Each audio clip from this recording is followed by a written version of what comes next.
আমাদের আলোচনা টপিক হচ্ছে শরিয়া বারবারিক অর পারফেক্ট।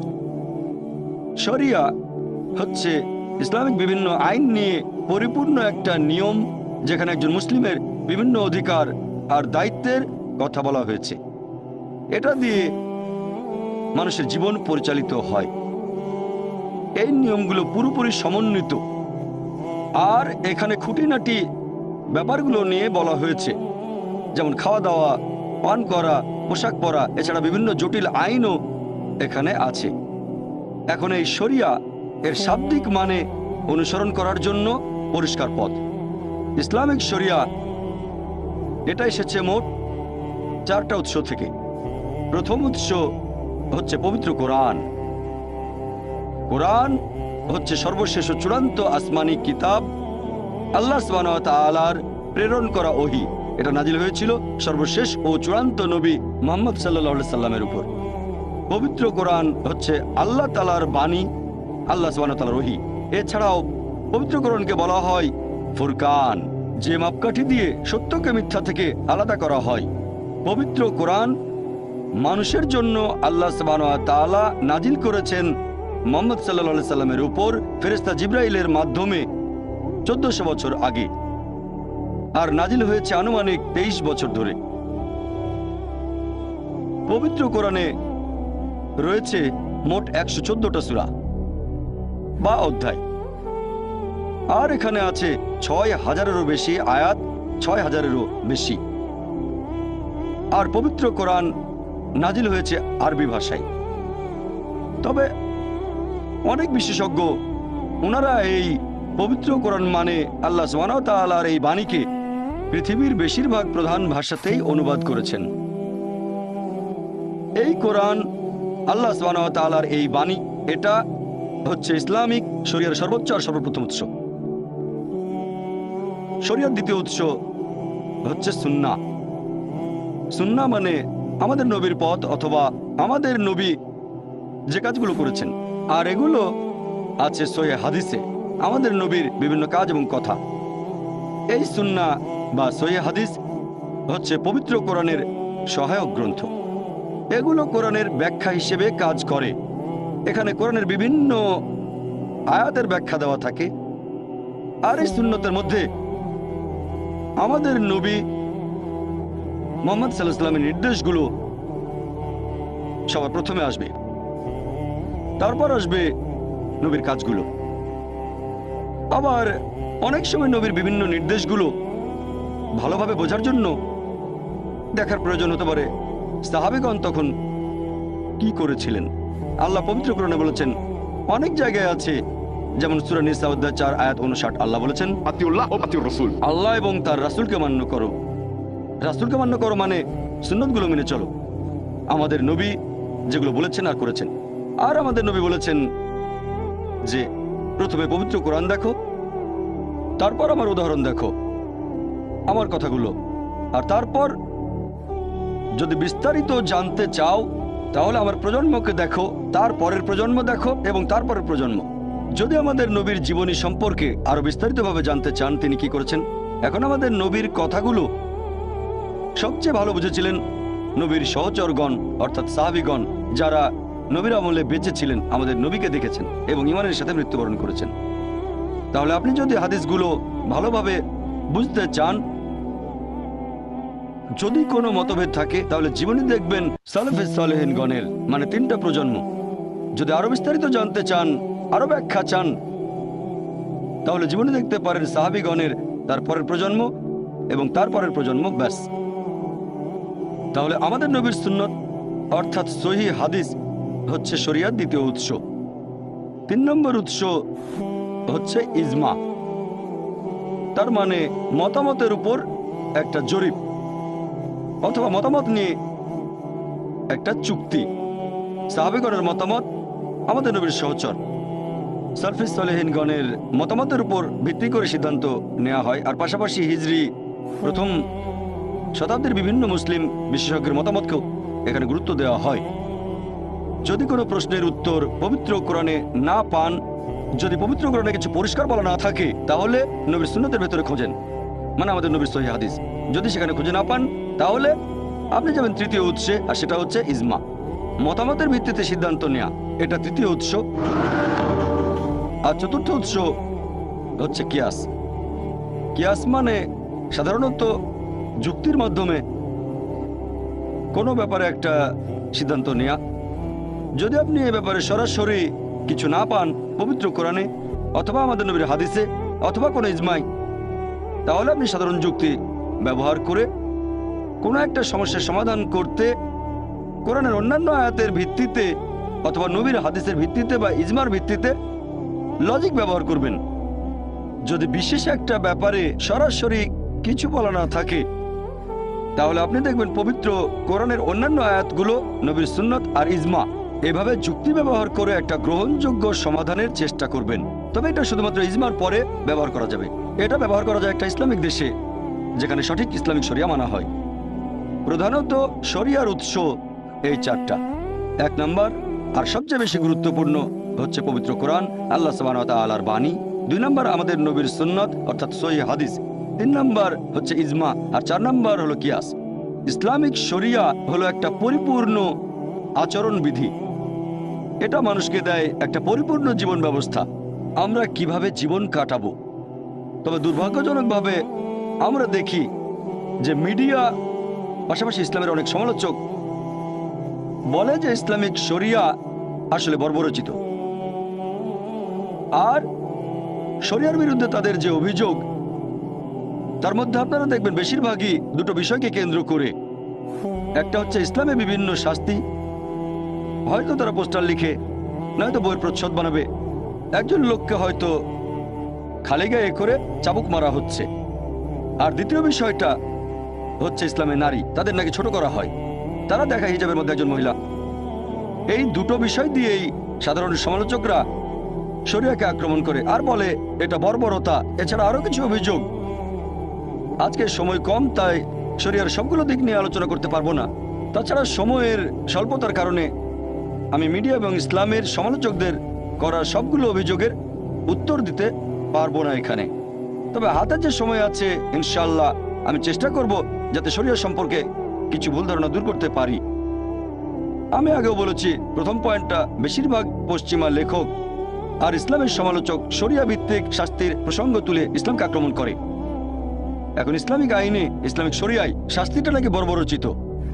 ইসলাম একটা পরিপূর্ণ জীবন ব্যবস্থা, আর অন্যান্য জীবন ব্যবস্থার সাথে তুলনা করলে আপনি বুঝবেন পৃথিবীর বেশিরভাগ ধর্মই আসলে ভালো কথা বলে, বেশিরভাগ ধর্মই, ইসলাম সহ। তবে অন্যান্য ধর্মগুলোর সাথে ইসলামের পার্থক্যটা হচ্ছে ইসলাম ভালো কথা বলার পাশাপাশি আমাদের পথ দেখিয়ে দেয় যে কিভাবে এই ভালো অবস্থা অর্জন করব।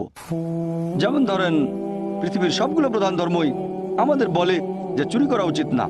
হিন্দুইজম বলছে চুরি করো না, খ্রিস্টান ধর্ম বলছে চুরি করো না, ইসলামও বলছে চুরি করো না। তাহলে ইসলামের সাথে অন্যান্য জীবন দর্শন বা অন্যান্য ধর্মগুলোর মধ্যে পার্থক্যটা কি? এখানে পার্থক্য হচ্ছে যে ইসলাম ভালো কথাগুলো বলার পাশাপাশি আমাদেরকে এটাও দেখিয়ে দেয় যে কিভাবে এই ভালো অবস্থা অর্জন করব। ইসলামিক শরিয়া অনুযায়ী এখানে ইসলামের তৃতীয় স্তম্ভ হচ্ছে জাকাত। তার মানে প্রত্যেক ধনী লোক যাদের সঞ্চয় নিসাব লেভেলের উপরে আছে, অর্থাৎ 85 গ্রাম স্বর্ণের চেয়ে বেশি, সেই লোকই প্রত্যেক হিজরি সালে অতিরিক্ত সঞ্চয়ের 2.5% জাকাত হিসেবে দান করে দেবে। যদি প্রত্যেক ধনী লোক জাকাত দিয়ে থাকে, পৃথিবীতে দারিদ্র বলে আর কিছুই থাকবে না। তাহলে পৃথিবীতে একজন মানুষও অনাহারে মারা যাবে না। আল্লাহ পবিত্র কোরআনে বলেছেন, সূরা আল হাশর অধ্যায় নম্বর 59 আয়াত নম্বর 7, এখানে আছে যে জাকাতের বিধান করা হয়েছে যাতে করে ধন সম্পদ শুধুমাত্র ধনী লোকদের কাছে আবর্তিত না হয়। এটা বাধ্যতামূলক দান, এটা ইসলামিক শরিয়ার অংশ, এটা ফরজ। যে সব লোকজন ধনী যাদের সঞ্চয় 85 গ্রাম স্বর্ণের চেয়ে বেশি, তারা প্রতি হিজরি সালে সেই সঞ্চয়ের 2.5% জাকাত হিসেবে দান করবে। আর তারপরেও ধরেন কেউ চুরি করলো, আল্লাহ পবিত্র কোরআনে বলেছেন সূরা মাইদা অধ্যায় নম্বর 5 আয়াত নম্বর 38 যে একজন চোর, হোক সে পুরুষ অথবা নারী, তার হাত কেটে ফেলো। এটাই আল্লাহ তাআলার পক্ষ থেকে আদর্শ দণ্ড। অনেকে হয়তো বলবে, হাত কেটে ফেলবেন? এই বিজ্ঞান আর প্রযুক্তির যুগে ইসলাম একটা বর্বর ধর্ম, এটা একটা নিষ্ঠুর ধর্ম। আর অনেকে এরকম ভাবে যে যদি সৌদি আরবে যায় সেখানে আইনটা এরকম। অনেকেই মনে করে যে হয়তো সেখানে অর্ধেক মানুষেরই হাত কাটা পড়েছে। অনেকে মনে করে যে সৌদি আরবে যেহেতু এই আইন আছে তাই প্রতি দুজনের মধ্যে একজনের হাত কাটা পড়বে। বিশ্বাস করেন, আমি পর্যন্ত কয়েকবার সৌদি আরবে গেছি, আমি অনেকবার গেছি, এখন পর্যন্ত একটা মানুষ আমার চোখে পড়েনি যার হাত কেটে ফেলা হয়েছে। হতে পারে কিছু লোকের হাত কাটা হয়েছে, আমি একজনও দেখিনি। আইনটা এতই কড়া যে মানুষ অন্তত 10 বার চিন্তা করবে চুরি করব কি করব না। ইসলামিক শরিয়া এরকমই, এটা আপনাকে উপদেশ দেবে চুরি করো না, তবে সব মানুষ এই উপদেশ মেনে চলবে না। যারা আল্লাহকে বিশ্বাস করে তারা মানবে, কিন্তু সবাই মেনে চলবে না। এখন এই সমস্যার সমাধানটা কি হবে? এটার সমাধান হচ্ছে যদি তারা আল্লাহ সুবহানাহু ওয়া তাআলার নির্দেশগুলো না মানে অবশ্যই শাস্তি পেতে হবে। আর বর্তমানে আমেরিকাকে পৃথিবীর সবচেয়ে উন্নত দেশগুলোর একটা বলা যেতে পারে। আপনারা কি জানেন চুরি ডাকাতির দিক থেকেও আমেরিকা পৃথিবীর মধ্যে একেবারে প্রথম সারিতে আছে? আপনাদের একটা প্রশ্ন করি, যদি আমেরিকা ইসলামিক শরিয়া প্রয়োগ করা হয় ইউএসএতে, যে প্রত্যেক ধনী লোক যাদের সঞ্চয় 85 গ্রাম স্বর্ণের চেয়ে বেশি, তারা প্রতি হিজরি বছরে সেই সঞ্চয়ের 2.5% জাকাত দেবে। আর তারপরেও যদি কেউ চুরি করে তাহলে শাস্তি হিসেবে তার হাত কেটে ফেলতে হবে। এখন আপনাদের একটা প্রশ্ন করি, আমেরিকায় বর্তমানে চুরি ডাকাতির যে হার সেটা বেড়ে যাবে নাকি একই রকম থাকবে নাকি কমে যাবে? অবশ্যই কমে যাবে। এটা একটা প্র্যাকটিক্যাল আইন। আপনি শরিয়া প্রয়োগ করেন অবশ্যই ফলাফল পাবেন। সেজন্য আমি বলছি যে ইসলামিক শরিয়া একেবারে নিখুঁত। আইন প্রয়োগ করব ফলাফলের জন্য, শুধুমাত্র বইয়ে লেখার জন্য না। মানুষ এখানে তর্ক করে আর ভাবে যদি এই আইন প্রয়োগ করেন, দেখছেন কত মানুষ চুরি ডাকাতি করছে, আমেরিকায় হাজার হাজার মানুষ চুরি ডাকাতি করে, তাহলে কি আপনি হাজার হাজার মানুষেরই হাত কাটবেন? শরিয়া প্রয়োগ করলে বদলাবে না মাত্র কয়েকজন, আর বাকি সবাই আল্লাহ চাইলে কখনো চুরি করবে না। অন্যরা এখন জানে যদি অ্যারেস্ট হই বের হয়ে যেতে পারবো, ঘুষ দিতে পারবো, বড়সড় কোনো শাস্তি পাবো না। তবে যদি শাস্তিটা কঠিন হয় তাহলে চুরি করার আগে 10 বার অন্তত চিন্তা করবি, তখন চুরির ইচ্ছাটাও কমে যাবে। আর মানুষজন এটা বুঝতে পারে না যে ইসলামিক শরিয়া পরিপূর্ণ, এটা নিখুঁত। তার মানে এই না যদি কোনো গরিব লোক রুটি চুরি করে কারণ তার ক্ষুধা লেগেছে এজন্য হাত কাটতে হবে না। যদি গরিব লোক চুরি করে কিছু খাওয়ার জন্য, এটা আসলে সরকারের, ইসলামিক কর্তৃপক্ষের দায়িত্ব সবাইকে খাবার দেয়া। সে কেন খাবার জন্য চুরি করবে? দায়িত্ব আসলে মুসলিম উম্মার, দায়িত্ব দেশের মানুষের। আমরাই খেয়াল রাখবো আমাদের প্রতিবেশী যেন খেতে পারে। বুঝতে পারছেন, এই শাস্তির ক্ষেত্রেও বেশ কিছু নিয়ম আছে। যদি অনেক টাকা চুরি করেন ইত্যাদি ইত্যাদি, তখন শাস্তি হবে এরকম। আর ইসলামিক একটা দেশে কোনো লোকের খাবার চুরি করার প্রশ্নই আসবে না। সেজন্যই আপনারা দেখবেন পৃথিবীর মধ্যে সৌদি আরবে সবচেয়ে চুরি ডাকাতির পরিমাণ কম। এটা প্র্যাকটিক্যাল আইন, প্রয়োগ করলে ফলাফল পাবেন। আমি এখানে শাস্তির একটা উদাহরণ দিলাম আর যুক্তি যে কেন শাস্তিটা এরকম। মানুষজন ভয় পায় যে হাত কেটে ফেলা হবে যখনই শরিয়া প্রয়োগ কর। শাস্তি প্রয়োগ হয়তো করবেন না, প্রয়োগ করলেও সেটা খুবই কম পরিমাণ। অন্য আরও যে বিষয় নিয়ে ইসলামের সমালোচকরা অভিযোগ করে সেটা হচ্ছে ইসলামে নারীর অধিকার। সময় স্বল্পতার কারণে সবগুলো অভিযোগ নিয়ে আলোচনা করতে পারবো না। সংক্ষেপে বললে এই সমালোচকরা বলে ইসলাম ধর্মে মহিলাদের অবস্থান অনেক নিচে, তাদের কোনো অধিকার নেই, তারা পুরুষের সমান নয়। ইসলাম ধর্মে পুরুষ এবং নারী আসলে সমান, তবে সাম্যতা মানে কিন্তু অভিন্নতা নয়। তারা সমান তবে একই রকম নয়। আমাদের স্রষ্টা আল্লাহ সুবহানাহু ওয়া তাআলা পুরুষ এবং নারীকে সৃষ্টি করেছেন জৈবিকভাবে আলাদা, দেহের গঠনে আলাদা, মানসিকভাবে আলাদা। আর তাদের এই মানসিক গঠন, জৈবিক গঠন আর দেহের গঠনের ভিত্তিতে আল্লাহ সুবহানাহু ওয়া তাআলা পুরুষ এবং নারীর দায়িত্ব কর্তব্য আলাদা করে দিয়েছেন। দেখবেন যে অনেকগুলো ক্ষেত্রেই পুরুষ এবং মহিলা তারা সমান। কিছু কিছু ব্যাপারে মহিলারা কিছুটা এগিয়ে আছে, আবার কিছু ব্যাপারে পুরুষরা কিছুটা এগিয়ে আছে, তবে সব মিলিয়ে তারা সমান। আপনাদের একটা উদাহরণ দেই। ধরেন কোন একটা পরীক্ষায় দুজন ছাত্র এ আর ছাত্র বি, দুজনেই 100তে 80 পেল, দুজনেই প্রথম হলো। যদি আপনি পরীক্ষার খাতাটা দেখেন, ধরেন সেখানে 10টা প্রশ্ন আছে, প্রত্যেক প্রশ্নে 10 নম্বর। সেখানে 1 নম্বর প্রশ্নের উত্তরে ছাত্র এ পেয়েছে 10-এর মধ্যে 9, আর ছাত্র বি পেয়েছে 10-এর মধ্যে 7। তাহলে 1 নম্বর প্রশ্নের উত্তরে ছাত্র এ কিছুটা এগিয়ে ছাত্র বির চেয়ে, আর 2 নম্বর প্রশ্নের উত্তরে ছাত্র বি পেয়েছে 9, ছাত্র এ পেল 10-এর মধ্যে 7। তাহলে 2 নম্বর প্রশ্নের উত্তরে ছাত্র বি কিছুটা এগিয়ে আছে ছাত্র এর চেয়ে। এরপর বাকি 8টা প্রশ্নের উত্তরে দুজনেই পেয়েছে 10-8। যোগ করলে দেখবেন দুজনেই পেয়েছে 180, সব মিলিয়ে তারা সমান। তবে 1 নম্বর প্রশ্নের উত্তরে ছাত্র এ কিছুটা এগিয়ে আছে, আর 2 নম্বর প্রশ্নের উত্তরে বি কিছুটা এগিয়ে আছে। একইভাবে ইসলাম ধর্মে পুরুষ এবং নারী সব মিলিয়ে সমান। কিছু কিছু ব্যাপারে মহিলারা খানিকটা এগিয়ে আছে, আবার কিছু ব্যাপারে পুরুষরা খানিকটা এগিয়ে। আরো যে বিষয় নিয়ে ইসলামের সমালোচকরা অভিযোগ করে সেটা হচ্ছে ইসলামে নারীর অধিকার। সময় স্বল্পতার কারণে সবগুলো অভিযোগ নিয়ে আলোচনা করতে পারবো না। সংক্ষেপে বললে এই সমালোচকরা বলে ইসলাম ধর্মে মহিলাদের অবস্থান অনেক নিচে, তাদের কোনো অধিকার নেই, তারা পুরুষের সমান নয়। ইসলাম ধর্মে পুরুষ এবং নারী আসলে সমান, তবে সাম্যতা মানে কিন্তু অভিন্নতা নয়। তারা সমান তবে একই রকম নয়। আমাদের স্রষ্টা আল্লাহ সুবহানাহু ওয়া তাআলা পুরুষ এবং নারীকে সৃষ্টি করেছেন জৈবিকভাবে আলাদা, দেহের গঠনে আলাদা, মানসিকভাবে আলাদা। আর তাদের এই মানসিক গঠন, জৈবিক গঠন আর দেহের গঠনের ভিত্তিতে আল্লাহ সুবহানাহু ওয়া তাআলা পুরুষ এবং নারীর দায়িত্ব কর্তব্য আলাদা করে দিয়েছেন। দেখবেন যে অনেকগুলো ক্ষেত্রেই পুরুষ এবং মহিলা তারা সমান। কিছু কিছু ব্যাপারে মহিলারা কিছুটা এগিয়ে আছে, আবার কিছু ব্যাপারে পুরুষরা কিছুটা এগিয়ে আছে, তবে সব মিলিয়ে তারা সমান। আপনাদের একটা উদাহরণ দেই। ধরেন কোন একটা পরীক্ষায় দুজন ছাত্র এ আর ছাত্র বি দুজনেই 100-তে 80 পেল, দুজনেই প্রথম হলো। যদি আপনি পরীক্ষার খাতাটা দেখেন, ধরেন সেখানে 10টা প্রশ্ন আছে, প্রত্যেক প্রশ্নে 10 নম্বর। সেখানে 1 নম্বর প্রশ্নের উত্তরে ছাত্র এ পেয়েছে 10-এর মধ্যে 9, আর ছাত্র বি পেয়েছে 10-এর মধ্যে 7।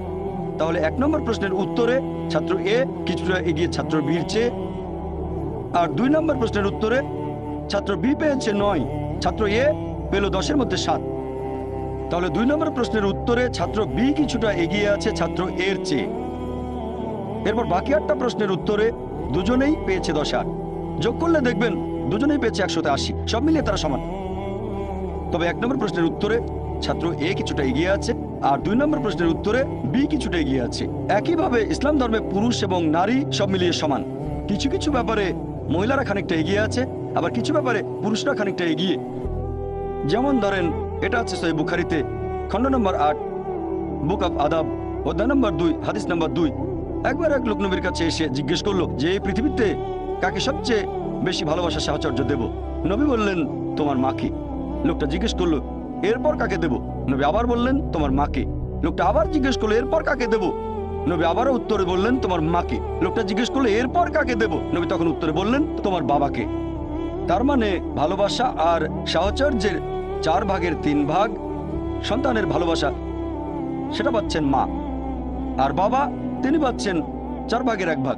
এক কথায় মা পাচ্ছেন গোল্ড মেডেল, পাচ্ছেন সিলভার মেডেল, এছাড়াও পাচ্ছেন ব্রোঞ্জ মেডেল, আর বাবাকে শুধু সান্ত্বনা পুরস্কার নিয়ে সন্তুষ্ট থাকতে হচ্ছে।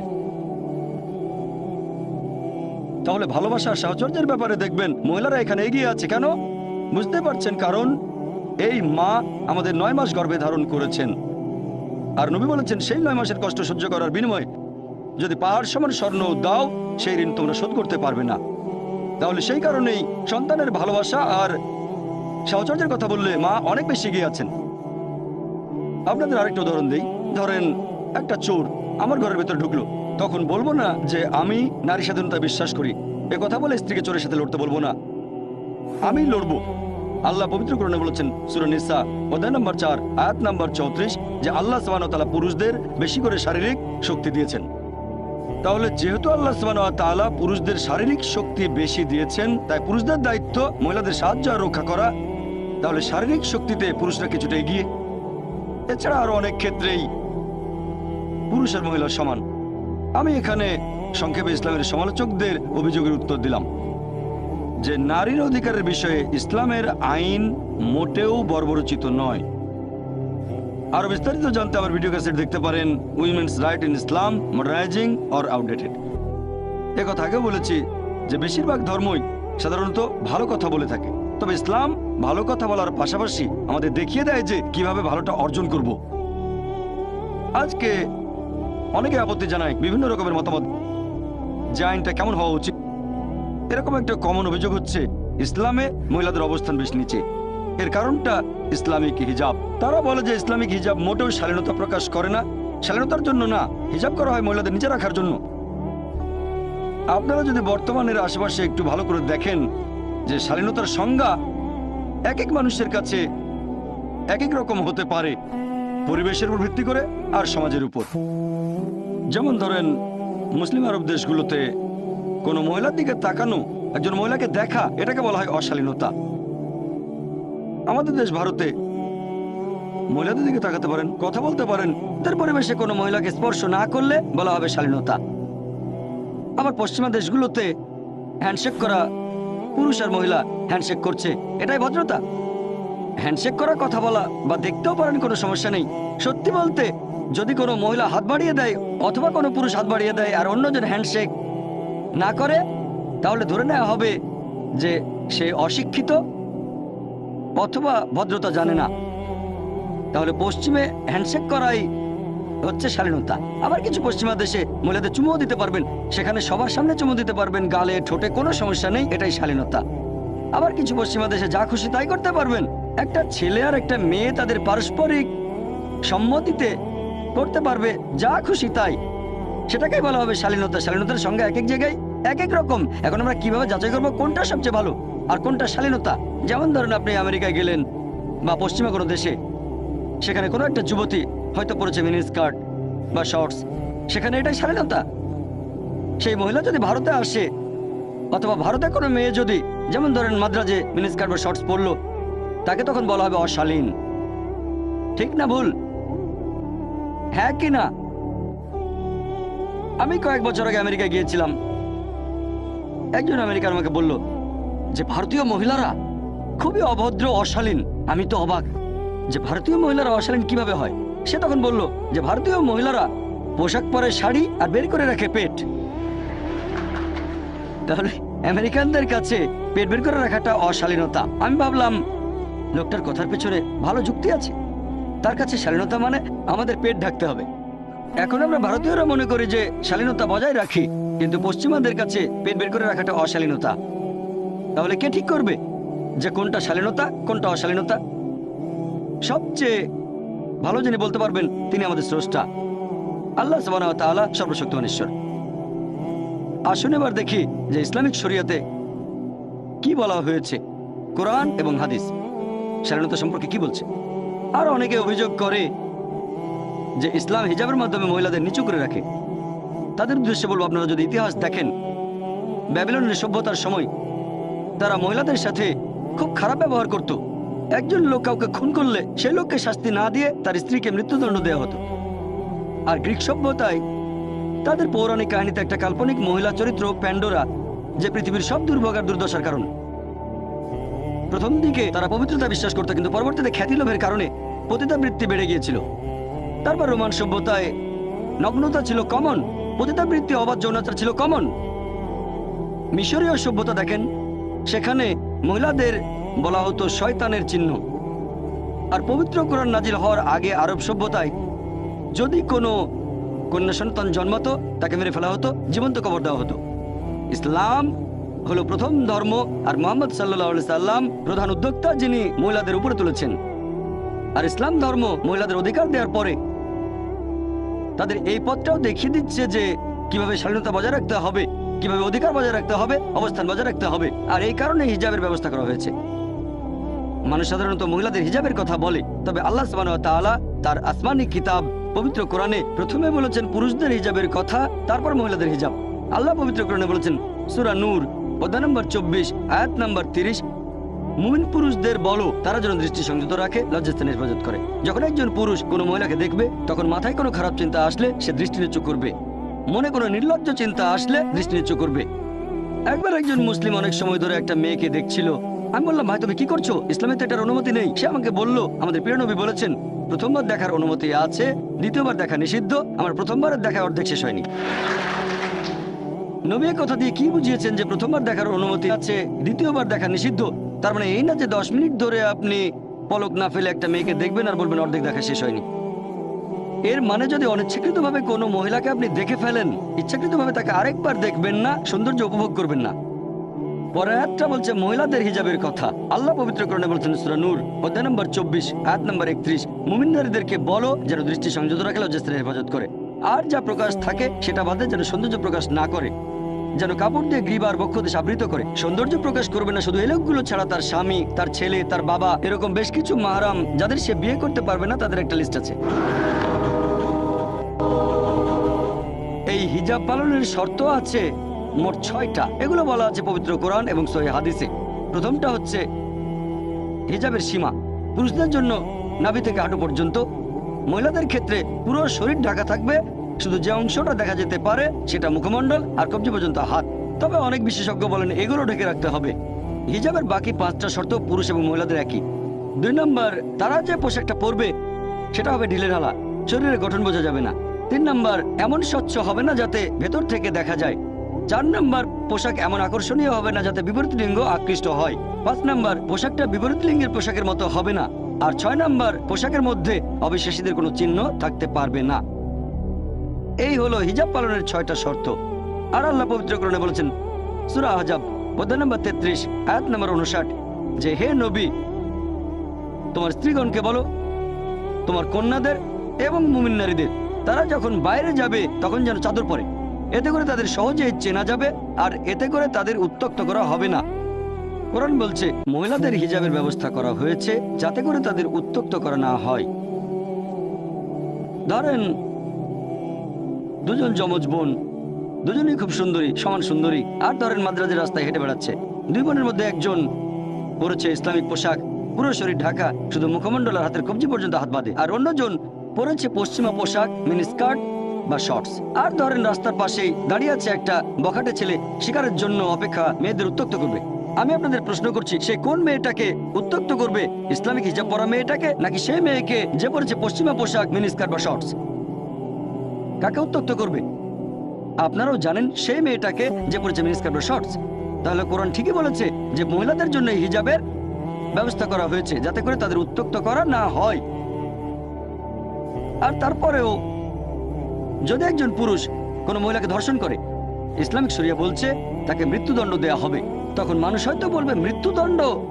এই বিজ্ঞান আর প্রযুক্তির যুগে ইসলাম একটা বর্বর ধর্ম, এটা একটা নিষ্ঠুর ধর্ম, খুবই নির্দয় জীবন ব্যবস্থা।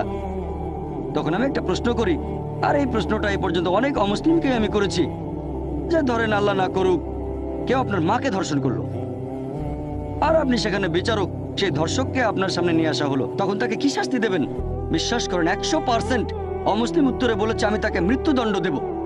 তাহলে কেন এই দুমুখ নীতি? কেউ আপনার মাকে ধর্ষণ করলে তাকে দেবেন মৃত্যুদণ্ড, আর অন্য কাউকে ধর্ষণ করলে আপনি বলবেন যে ইসলাম একটা বর্বর ধর্ম। কেউ আপনার মাকে ধর্ষণ করলে তাকে দেবেন মৃত্যুদণ্ড, আর অন্য কারো মা ধর্ষিত হলে তখন আপনিই বলবেন যে মৃত্যুদণ্ড আসলে একটা বর্বরতা। কেন এই দুমুখ নীতি?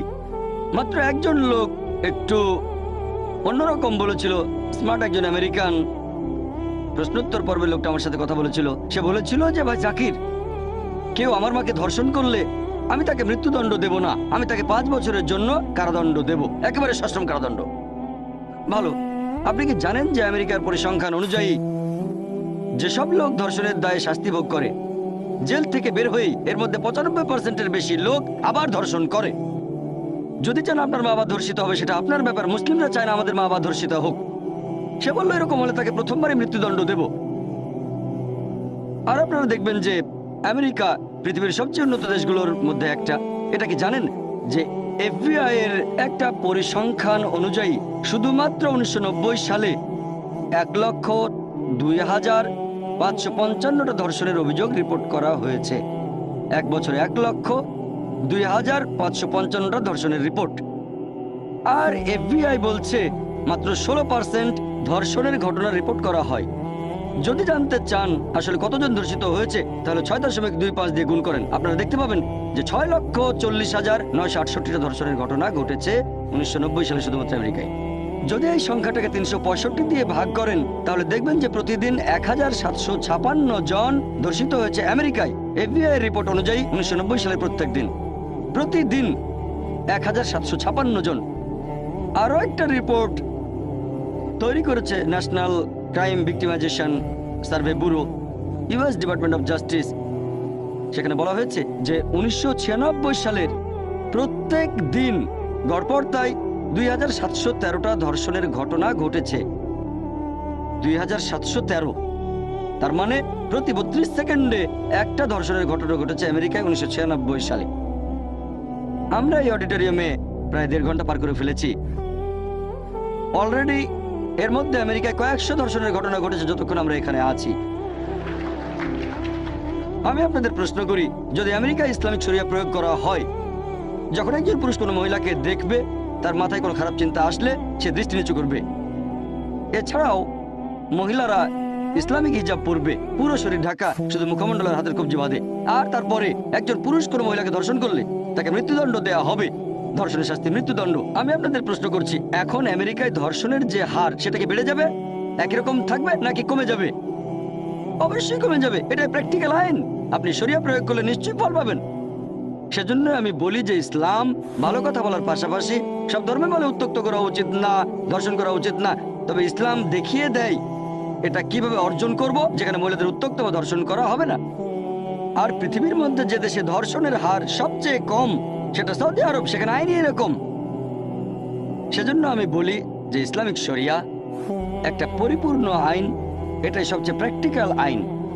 এটা আমাদের দেখিয়ে দেয় কিভাবে অর্জন করব শান্তি। এই আইনটা তাদের কাছে বর্বর বলে মনে হবে যারা জানে না যে পৃথিবীতে এখন কোন মাত্রায় অপরাধ ঘটছে। আইন হলো একটা নিয়ম, যেখানে আপনি ফল পাবেন, যেখানে আপনি শান্তি পাবেন। ইসলামের অনেক সমালোচক বলে যে ইসলামিক শরিয়া এটা একটা বর্বর আইন, এটা পুরুষদের একাধিক স্ত্রী রাখার অনুমতি দেয়। সত্যি বলতে আপনারা কোরআন পড়লে দেখবেন, কোরআন এটা হলো পৃথিবীর মধ্যে একমাত্র ধর্মগ্রন্থ যেটা বলছে মাত্র একটা বিয়ে করো। পৃথিবীর বুকে পবিত্র কোরআন বাদে আর কোনো ধর্মগ্রন্থ এরকম বলছে না যে মাত্র একটা বিয়ে করো। যদি আপনি বাইবেল পড়েন, ভগবদ্গীতা পড়েন, মহাভারত পড়েন, রামায়ণ পড়েন, বেদ পড়েন, পবিত্র কোরআন ছাড়া আর কোনো ধর্মগ্রন্থ এরকম বলছে না যে মাত্র একটা বিয়ে করো। হিন্দু ধর্মগ্রন্থ পড়লে দেখবেন, যেমন ধরেন রামায়ণ, সেখানে শ্রী রামচন্দ্রের বাবা নাম ছিল দশরথ, তার একাধিক স্ত্রী ছিল। এরপর যদি পড়েন বিষ্ণু সূত্র, সেখানে বলা হয়েছে 24 নম্বর অধ্যায় অনুচ্ছেদ 1, একজন ব্রাহ্মণের 4 জন স্ত্রী থাকতে পারে। আর মহাভারত পড়লে দেখবেন কৃষ্ণের কতজন স্ত্রী ছিল? 4, 10, 1000, 10,000, তার ছিল 16,108 জন স্ত্রী। কৃষ্ণের যদি 16,108 জন স্ত্রী থাকতে পারে, তাহলে আমাদের 4 জন থাকলে সমস্যা কি? এরপর যদি ইহুদি ধর্মগ্রন্থ পড়েন, যেমন ধরেন ওল্ড টেস্টামেন্ট, সুলাইমানের ছিল 700 জন স্ত্রী, বাইবেলে এই কথা বলছে। আর ওল্ড টেস্টামেন্টের কথা অনুযায়ী ইব্রাহিমের ছিল 3 জন স্ত্রী। ইহুদি ধর্ম অনুযায়ী পুরুষরা যত খুশি বিয়ে করতে পারে, তবে পরবর্তীতে 10ম আর 11শ শতাব্দীতে রাবাই গারশাম বেন জুদা একটা আইন পাশ করেন যে ইহুদিরা মাত্র একটা বিয়ে করবে। তবে এই 1950 সালের দিকেও দেখা যেত যে মুসলিম দেশগুলোতে যেসব ইহুদি থাকতো, তার মানে যারা সেফরাডিক, তারা একাধিক মহিলাকে বিয়ে করত। এরপর দেখেন খ্রিস্টান ধর্মগ্রন্থ বাইবেলে কোথাও বলা হয়নি মাত্র একটা বিয়ে করো। খ্রিস্টান পুরুষরা যত খুশি বিয়ে করতে পারে, তবে পরবর্তীতে চার্চ এ ব্যাপারে নিয়ম করে দেয় যে খ্রিস্টানরা মাত্র একটা বিয়ে করবে। এমনকি ভারতেও কোনো হিন্দু ধর্মগ্রন্থ বলছে না যে মাত্র একটা বিয়ে করো। পরবর্তীতে ভারত সরকারের আইন, ইন্ডিয়ান পেনাল কোড, একটা আইন পাশ করে 1954 সালে, Hindu marriage special act. Hindu marriage special act বলছে যে মাত্র একটা বিয়ে করবে হিন্দুরা। হিন্দু ধর্মগ্রন্থ পুরুষদের অনুমতি দিয়েছে যত খুশি বিয়ে করতে পারবে। খ্রিস্টান আর ইহুদি ধর্ম বলছে যত খুশি বিয়ে করতে পারেন, 4টা, 10টা, 100, 1000, 10,000, যত খুশি বিয়ে করতে পারেন। একবার একটা রিপোর্ট প্রকাশ করা হয়েছিল, সেখানে বলা হয়েছিল ইসলাম ধর্মে মহিলাদের অবস্থান। 1975 সালে প্রকাশিত সেই রিপোর্টের 66 ও 67 নম্বর পৃষ্ঠা বলা হয়েছে যে 10 বছর সময়ের মধ্যে 1951 থেকে 1961 সাল পর্যন্ত ভারতের মুসলিমদের মধ্যে 4.31% পুরুষ একাধিক বিয়ে করেছে, মানে তাদের একাধিক স্ত্রী আছে। আর হিন্দুদের মধ্যে এই পার্সেন্টেজ ছিল 5.06। তাহলে পরিসংখ্যান অনুযায়ী হিন্দুদের মধ্যে বহুবিবাহের হার মুসলিমদের তুলনায় বেশি। আসুন এবার দেখি পবিত্র কোরআন কি বলছে। আল্লাহ পবিত্র কোরআনে বলেছেন সূরা নিসা অধ্যায় নম্বর 4 আয়াত নম্বর 3, তোমার পছন্দের নারীকে বিয়ে করো, 2, 3 বা 4 জনকে। যদি সুবিচার করতে না পারো তাহলে একজনকে বিয়ে করো। এভাবে মাত্র একটা বিয়ে করার কথা শুধু কোরআনেই বলা হয়েছে, অন্য কোনো ধর্মগ্রন্থে নয়। আপনি একাধিক বিয়ে করতে পারেন, সর্বোচ্চ 4 জন। যদি সুবিচার করতে পারেন, সুবিচার করতে না পারলে মাত্র একটা বিয়ে করেন। আর আল্লাহ কোরআনে বলেছেন সূরা নিসা অধ্যায় নম্বর 4 আয়াত নম্বর 129, স্ত্রীগণের সাথে সমান ব্যবহার করা খুব কঠিন, তবে কারো দিক থেকে পুরোপুরি মুখ ফিরিয়ে নিও না। অনেক মানুষ ভাবে ইসলামে 4টা বিয়ে করা বাধ্যতামূলক। আমার কয়েকজন বন্ধু আছে বোম্বেতে, যখন মেডিকেল কলেজে পড়তাম এক বন্ধু আমাকে বলল মুসলিমদের 80%-এর বেশি লোকের 4 জন স্ত্রী। বললাম এটা কোথায় পেলে? আমি জানি। তখন বললাম তোমাকে চ্যালেঞ্জ করছি, ভারতে এরকম 10 জন লোক দেখাও যাদের 4 জন স্ত্রী, আমি তোমাকে 1 লক্ষ টাকা দেব। মাত্র 10 জন। এখন পর্যন্ত আমি কোনো ভারতীয় মুসলিম পুরুষকে দেখিনি যার 4 জন স্ত্রী। আমি জানি অনেক লোক আছে ভারতের বাইরে, যেমন আরব দেশগুলোতে অনেকের 4 জন স্ত্রী। তবে ভারতীয় মুসলিমদের একটা ভুল ধারণা আছে যে প্রত্যেক মুসলিম 4টা বিয়ে করে। সত্যি বলতে 4টা বিয়ে করা ইসলামে ফরজ না, এটা বাধ্যতামূলক না, এটা হচ্ছে মুবাহ, মানে উচিত। একাধিক বিয়ে করতে চাইলে করতে পারেন, তবে বিয়ে করলে স্ত্রীদের সাথে সুবিচার করতে হবে। আসুন এবারে দেখি যে কোন যুক্তিতে আল্লাহ সুবহানাহু ওয়া তাআলা পুরুষদের অনুমতি দিয়েছেন যে তারা 4টা বিয়ে করতে পারবে। প্রাকৃতিকভাবে পুরুষ এবং মহিলা সমান অনুপাতে জন্মায়, তবে একেবারে ছোটবেলায় দেখা যায় কোন শিশু বিশেষজ্ঞকে জিজ্ঞেস করলেই জানবেন মেয়ে শিশুরা ছেলেদের চেয়ে ভালো করে রোগ জীবাণুর বিরুদ্ধে যুদ্ধ করতে পারে। তাই একেবারে ছোটবেলাতেই ছেলে শিশুরা মেয়েদের তুলনায় একটু বেশি হারে মারা যায়। তাহলে শিশু অবস্থাতে দেখা যায় ছেলেদের চেয়ে মেয়েদের সংখ্যা বেশি। তারপর সময় পার হয়, মানুষজন মারা যায় ধূমপানের কারণে, মদ পান করে, গাড়ি অ্যাক্সিডেন্টে, যুদ্ধের সময়। এখানে পুরুষরা মহিলাদের তুলনায় একটু বেশি মারা যায়। এখনকার পৃথিবীতে দেখবেন যে পুরুষের তুলনায় মহিলাদের সংখ্যা অনেক বেশি। একবার একটা রিপোর্ট প্রকাশ করা হয়েছিল, সেখানে বলা হয়েছিল ইসলাম ধর্মে মহিলাদের অবস্থান। 1975 সালে প্রকাশিত সেই রিপোর্টের 66 ও 67 নম্বর পৃষ্ঠায় বলা হয়েছে যে 10 বছর সময়ের মধ্যে 1951 থেকে 1961 সাল পর্যন্ত ভারতের মুসলিমদের মধ্যে 4.31% পুরুষ একাধিক বিয়ে করেছে, মানে তাদের একাধিক স্ত্রী আছে। আর হিন্দুদের মধ্যে এই পার্সেন্টেজ ছিল 5.06। তাহলে পরিসংখ্যান অনুযায়ী হিন্দুদের মধ্যে বহুবিবাহের হার মুসলিমদের তুলনায় বেশি। আসুন এবার দেখি পবিত্র কোরআন কি বলছে। আল্লাহ পবিত্র কোরআনে বলেছেন সূরা নিসা অধ্যায় নম্বর 4 আয়াত নম্বর 3, তোমার পছন্দের নারীকে বিয়ে করো, 2, 3 বা 4 জনকে যদি সুবিচার করতে না পারো তাহলে একজনকে বিয়ে করো। এভাবে মাত্র একটা বিয়ে করার কথা শুধু কোরআনেই বলা হয়েছে, অন্য কোনো ধর্মগ্রন্থে নয়। আপনি একাধিক বিয়ে করতে পারেন, সর্বোচ্চ 4 জন। যদি সুবিচার করতে পারেন, সুবিচার করতে না পারলে মাত্র একটা বিয়ে করেন। আর আল্লাহ কোরআনে বলেছেন সূরা নিসা অধ্যায় নম্বর 4 আয়াত নম্বর 129, স্ত্রীগণের সাথে সমান ব্যবহার করা খুব কঠিন, তবে কারো দিক থেকে পুরোপুরি মুখ ফিরিয়ে নিও না। অনেক মানুষ ভাবে ইসলামে 4টা বিয়ে করা বাধ্যতামূলক। আমার কয়েকজন বন্ধু আছে বোম্বেতে, যখন মেডিকেল কলেজে পড়তাম এক বন্ধু আমাকে বলল মুসলিমদের 80%-এর বেশি লোকের 4 জন স্ত্রী। বললাম এটা কোথায় পেলে? আমি জানি। তখন বললাম তোমাকে চ্যালেঞ্জ করছি, ভারতে এরকম 10 জন লোক দেখাও যাদের 4 জন স্ত্রী, আমি তোমাকে 1 লক্ষ টাকা দেব। মাত্র 10 জন। এখন পর্যন্ত আমি কোনো ভারতীয় মুসলিম পুরুষকে দেখিনি যার 4 জন স্ত্রী। আমি জানি অনেক লোক আছে ভারতের বাইরে, যেমন আরব দেশগুলোতে অনেকের 4 জন স্ত্রী।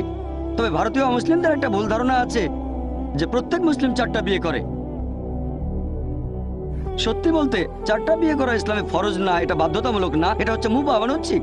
একাধিক বিয়ে করতে চাইলে করতে পারেন, তবে বিয়ে করলে স্ত্রীদের সাথে সুবিচার করতে হবে।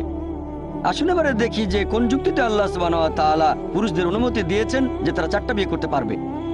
প্রাকৃতিকভাবে পুরুষ এবং মহিলা সমান অনুপাতে জন্মায়, তবে একেবারে ছোটবেলায় দেখা যায় কোন শিশু বিশেষজ্ঞকে জিজ্ঞেস করলেই জানবেন মেয়ে শিশুরা ছেলেদের চেয়ে ভালো করে রোগ জীবাণুর বিরুদ্ধে যুদ্ধ করতে পারে।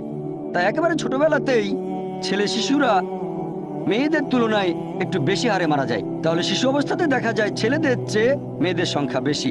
তারপর সময় পার হয়, মানুষজন মারা যায় ধূমপানের কারণে, মদ পান করে, গাড়ি অ্যাক্সিডেন্টে, যুদ্ধের সময়। এখানে পুরুষরা মহিলাদের তুলনায় একটু বেশি মারা যায়। এখনকার পৃথিবীতে দেখবেন যে পুরুষের তুলনায় মহিলাদের সংখ্যা অনেক বেশি। তৃতীয় বিশ্বের কিছু দেশ অবশ্য ব্যতিক্রম, যেমন ভারত। আর যে কারণে ভারতে পুরুষের তুলনায় মহিলার সংখ্যা কম, তা হচ্ছে মেয়ে শিশু আর ভ্রূণ হত্যা। এরকম একটা পরিসংখ্যান হয়েছিল বিবিসিতে, অনুষ্ঠানের নাম অ্যাসাইনমেন্ট লেট হার ডাই। সেখানে ব্রিটিশ রিপোর্টার এমিলি বেকেনন বলেছেন যে প্রত্যেক দিন এই ভারতে 3000-এরও বেশি মহিলার গর্ভপাত ঘটানো হয় যখন জানতে পারে শিশুটা মেয়ে। তার মানে ভারতে প্রতি বছর 10 লক্ষ মহিলার গর্ভপাত ঘটানো হচ্ছে। যখন জানতে পারছে যে শিশুটা মেয়ে। আর তামিলনাড়ুর সরকারি হাসপাতালের রিপোর্ট আমাদের বলছে যে 10 জন জীবিত কন্যা শিশুর মধ্যে 4 জনকে মেরে ফেলা হয়। যদি এই মেয়ে শিশু আর ভ্রূণ হত্যার অশুভ প্র্যাকটিসটা বন্ধ করেন, তাহলে এই ভারতেও মহিলাদের সংখ্যা একসময় পুরুষের চেয়ে বেশি হয়ে যাবে। বর্তমানে আপনারা দেখবেন যে শুধুমাত্র নিউ ইয়র্কে পুরুষের তুলনায় মহিলার সংখ্যা 10 লক্ষ বেশি, শুধুমাত্র আমেরিকাতে পুরুষের তুলনায় 78 লক্ষ মহিলা বেশি, শুধুমাত্র ইংল্যান্ডে পুরুষের তুলনায় 40 লক্ষ মহিলা বেশি, শুধুমাত্র জার্মানিতে 50 লক্ষ মহিলা পুরুষের তুলনায় বেশি, শুধুমাত্র রাশিয়ায় পুরুষের তুলনায় 90 লক্ষ মহিলা বেশি। আর এটা শুধু আমাদের স্রষ্টা আল্লাহ সুবহানাহু ওয়া তাআলা বলতে পারবেন যে পুরো পৃথিবীতে পুরুষের তুলনায় মহিলার সংখ্যা কত বেশি। যদি মেনেও নেই যে প্রত্যেক পুরুষের উচিত একজন মহিলাকে বিয়ে করা, আর ধরেন আমার বোন অথবা আপনার বোন সে আমেরিকায় বসবাস করে আর সবাই সেখানে বিয়ে করে ফেলেছে, প্রত্যেক পুরুষই একজন মহিলাকে বিয়ে করে ফেলেছে, তারপরে আমেরিকায় 78 লক্ষ মহিলা থেকে যাবে যারা কোনো জীবনসঙ্গী খুঁজে পাবে না। তাদের জন্য যে পথটা খোলা থাকবে, হয় এমন কোনো পুরুষকে বিয়ে করবে যার স্ত্রী আছে, নয়তো হবে জনগণের সম্পত্তি। লোকে বলতে পারে জনগণের সম্পত্তি, ডক্টর জাকির আপনি খুব কঠিন করে বলছেন। এটাই আমার জানার মতো সবচেয়ে ভদ্র ভাষা, এর চেয়ে ভালো শব্দ আমার জানা নেই। আর একজন ভদ্র মহিলা এরকম ক্ষেত্রে এমন কোনো পুরুষকেই বিয়ে করবে যার একজন স্ত্রী আছে, জনগণের সম্পত্তি সে হতে চাইবে না। আপনারা দেখবেন যে পশ্চিমা দেশগুলোতে রক্ষিতার ব্যাপারটা খুবই কমন। 2টা 10টা 20টা 30টা 40টা কোনো সমস্যা নেই, যত খুশি রক্ষিতা রাখতে পারেন। আমেরিকার পরিসংখ্যান বলছে একজন বিয়ে করার আগে গড়পড়তায় সে 8 জনের সাথে যৌন সম্পর্ক তৈরি করতে পারে। আমেরিকানরা গড়ে কেউ 2টো, কেউ 5টা, কেউ 20টা, আবার কেউ 30টা। বিয়ের আগে 8 জনের সাথে যৌন সম্পর্ক হচ্ছে, এটা তারা হজম করতে পারে, কিন্তু একাধিক মহিলাকে বিয়ে করাটা তারা হজম করতে পারে না। তুলনা করলে দেখবেন কোনো মহিলা যখন রক্ষিতা তখন সে কোনো সম্মান পায় না, কোনো অধিকার পায় না। আর একজন মহিলা যদি কারো দ্বিতীয় স্ত্রীও হয়, আলহামদুলিল্লাহ সে তখন অধিকার পায়, উপযুক্ত সম্মান পায়, নিরাপত্তা পায়। তাহলে আপনারা বুঝতে পারছেন যে কারণে ইসলাম ধর্ম অনুমতি দিয়েছে যে কিছু পুরুষ একাধিক মহিলাকে বিয়ে করতে পারে, সেটা হলো যাতে মহিলাদের শালীনতা বজায় থাকে, তাদের অসম্মান করার জন্য না। এছাড়াও আপনারা দেখবেন যে ইসলাম ধর্মে মহিলাদেরকে বলা হয় মোহসেনা, অর্থাৎ শয়তানের বিরুদ্ধে দুর্গ। আর অন্যান্য ধর্মে মহিলাদেরকে বলা হয় শয়তানের প্রধান অস্ত্র। আমাদের প্রিয় নবী মুহাম্মদ সাল্লাল্লাহু আলাইহি ওয়াসাল্লাম বলেছেন, এটা আছে সহিহ বুখারীতে, খণ্ড নম্বর 7, বুক অব নিকাহ, অধ্যায় 3, হাদিস নম্বর 4, হে যুবক যুবতীরা, তোমাদের যাদের বিয়ে করার সামর্থ্য আছে তারা বিয়ে করে ফেলো। আর নবী বলেছেন ইসলাম ধর্মের সন্ন্যাস ব্রত বলে কিছু নেই। আমাদের নবী আরো বলেছেন, কেউ বিয়ে করলে তার অর্ধেক দিন পূর্ণ হয়। একবার প্রশ্ন উত্তর পর্বে একজন আমাকে বলেছিল, তার মানে কি এই যে 2টো বিয়ে করি তাহলে সম্পূর্ণ দিন পূর্ণ হবে? বিয়ে করলে দূরে থাকবে অবাধ যৌনাচার, ব্যভিচার থেকে, অশ্লীলতা, সমকামিতা থেকে। এগুলো সমাজে খারাপ জিনিসগুলোর অর্ধেক। শুধুমাত্র বিয়ে করলেই আপনি মা অথবা বাবা হওয়ার সুযোগ পাবেন, বিয়ে করলে স্বামী বা স্ত্রী হওয়ার সুযোগ পাবেন। এই দায়িত্বগুলো ইসলামে খুবই গুরুত্বপূর্ণ। তাহলে আপনি বিয়ে করলে 1টা অথবা 2টা, এখানে দিন পূর্ণ হবে অর্ধেক। আর নবী বলেছেন, যদি কেউ বিয়ে না করে সে আমার দলে না। বিয়ে বা নিকাহ সম্পর্কে কোরআন বলছে সূরা নিসা অধ্যায় নম্বর 4, আয়াত নম্বর 21, এটা মিসাক বা পবিত্র চুক্তিনামা। আর একটা বিয়ে বৈধ হতে গেলে সেখানে হবু স্বামী এবং স্ত্রী দুজনের সম্মতি গুরুত্বপূর্ণ, পুরুষ এবং মহিলা সমান গুরুত্বপূর্ণ। আমাদের প্রিয় নবী বলেছেন, এটা আছে সহিহ বুখারীতে, খণ্ড নম্বর 7, বুক অব নিকাহ, অধ্যায় নম্বর 69, হাদিস নম্বর 49। একবার এক মহিলা নাম খানসা বিনতে খাদেম আল আনসারিয়া নবীর কাছে আসলো আর নবীকে বলল যে আমার বাবা জোর করে আমার অপছন্দের লোকের সাথে আমাকে বিয়ে দিয়েছে। আর নবী তখন বিয়েটা বাতিল করে দিলেন। তাহলে ইসলাম অনুযায়ী বিয়েতে হবু স্বামী স্ত্রী দুজনেরই অনুমতি নেওয়া সমান গুরুত্বপূর্ণ। এছাড়াও ইসলাম ধর্মে একটা বিয়ে বৈধ হতে গেলে মোহর দেয়া বাধ্যতামূলক। আল্লাহ কোরআনে বলেছেন সূরা নিসা অধ্যায় 4, আয়াত 4, বিয়ের সময় তোমরা নারীদেরকে মোহর প্রদান করবে। তাহলে মোহর দেয়া বাধ্যতামূলক। হবু স্বামী মোহর দেবে তার হবু স্ত্রীকে। তবে ভারতের কালচারে ঠিক তার উল্টোটা, এখানে হবু স্ত্রী তার হবু স্বামীকে যৌতুক দেয়। এরকম প্রায় দেখা যায় আমাদের ভারতে। আর দুর্ভাগ্যজনকভাবে এই কালচারটা মুসলিমদের ভেতরেও চলে এসেছে। আর এভাবে লোকজন তাদের অবস্থান যাচাই করে তারপর যৌতুক দাবি করে।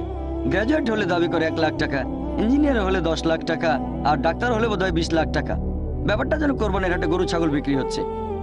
ইসলাম ধর্মে সরাসরি বা ঘুরিয়ে ফিরিয়ে যৌতুক দাবি করাটা সম্পূর্ণ নিষিদ্ধ। আপনি এভাবে বলতে পারবেন না যে আমার ছেলে মার্সিডিজ গাড়ি চালাতে পছন্দ করে, তার মানে যৌতুক হিসেবে মার্সিডিজ বেঞ্জ দিতে হবে। আমার ছেলে 3 বেডরুমের অ্যাপার্টমেন্ট খুব পছন্দ করে, তার মানে যৌতুক হিসেবে 3 বেডরুমের অ্যাপার্টমেন্ট দিতে হবে। প্রত্যক্ষ বা পরোক্ষভাবে যৌতুক দাবি করা ইসলাম ধর্মে নিষিদ্ধ। মেয়ের বাবা মা যদি স্বেচ্ছায় কিছু দেয় তাহলে কোনো সমস্যা নেই, তবে প্রত্যক্ষ বা পরোক্ষভাবে যৌতুক দাবি করা নিষিদ্ধ। তার বদলে হবু স্বামী এখানে তার হবু স্ত্রীকে বিয়ের সময় মোহর দেবে। তাহলে এইভাবে আলহামদুলিল্লাহ ইসলাম মহিলাদের অধিকার নিশ্চিত করেছে। আল্লাহ পবিত্র কোরআনে বলেছেন সূরা নূর অধ্যায় নম্বর 24 আয়াত নম্বর 4 যে যদি কোনো লোক একজন মহিলার শালীনতা সম্পর্কে অভিযোগ করে, কেউ যদি বলে অমুক মহিলা ভালো না, অশালীন, আর সে যদি 4 জন সাক্ষ্য উপস্থিত করতে না পারে, তাদের প্রত্যেককে 80 বার চাবুক মারা হবে।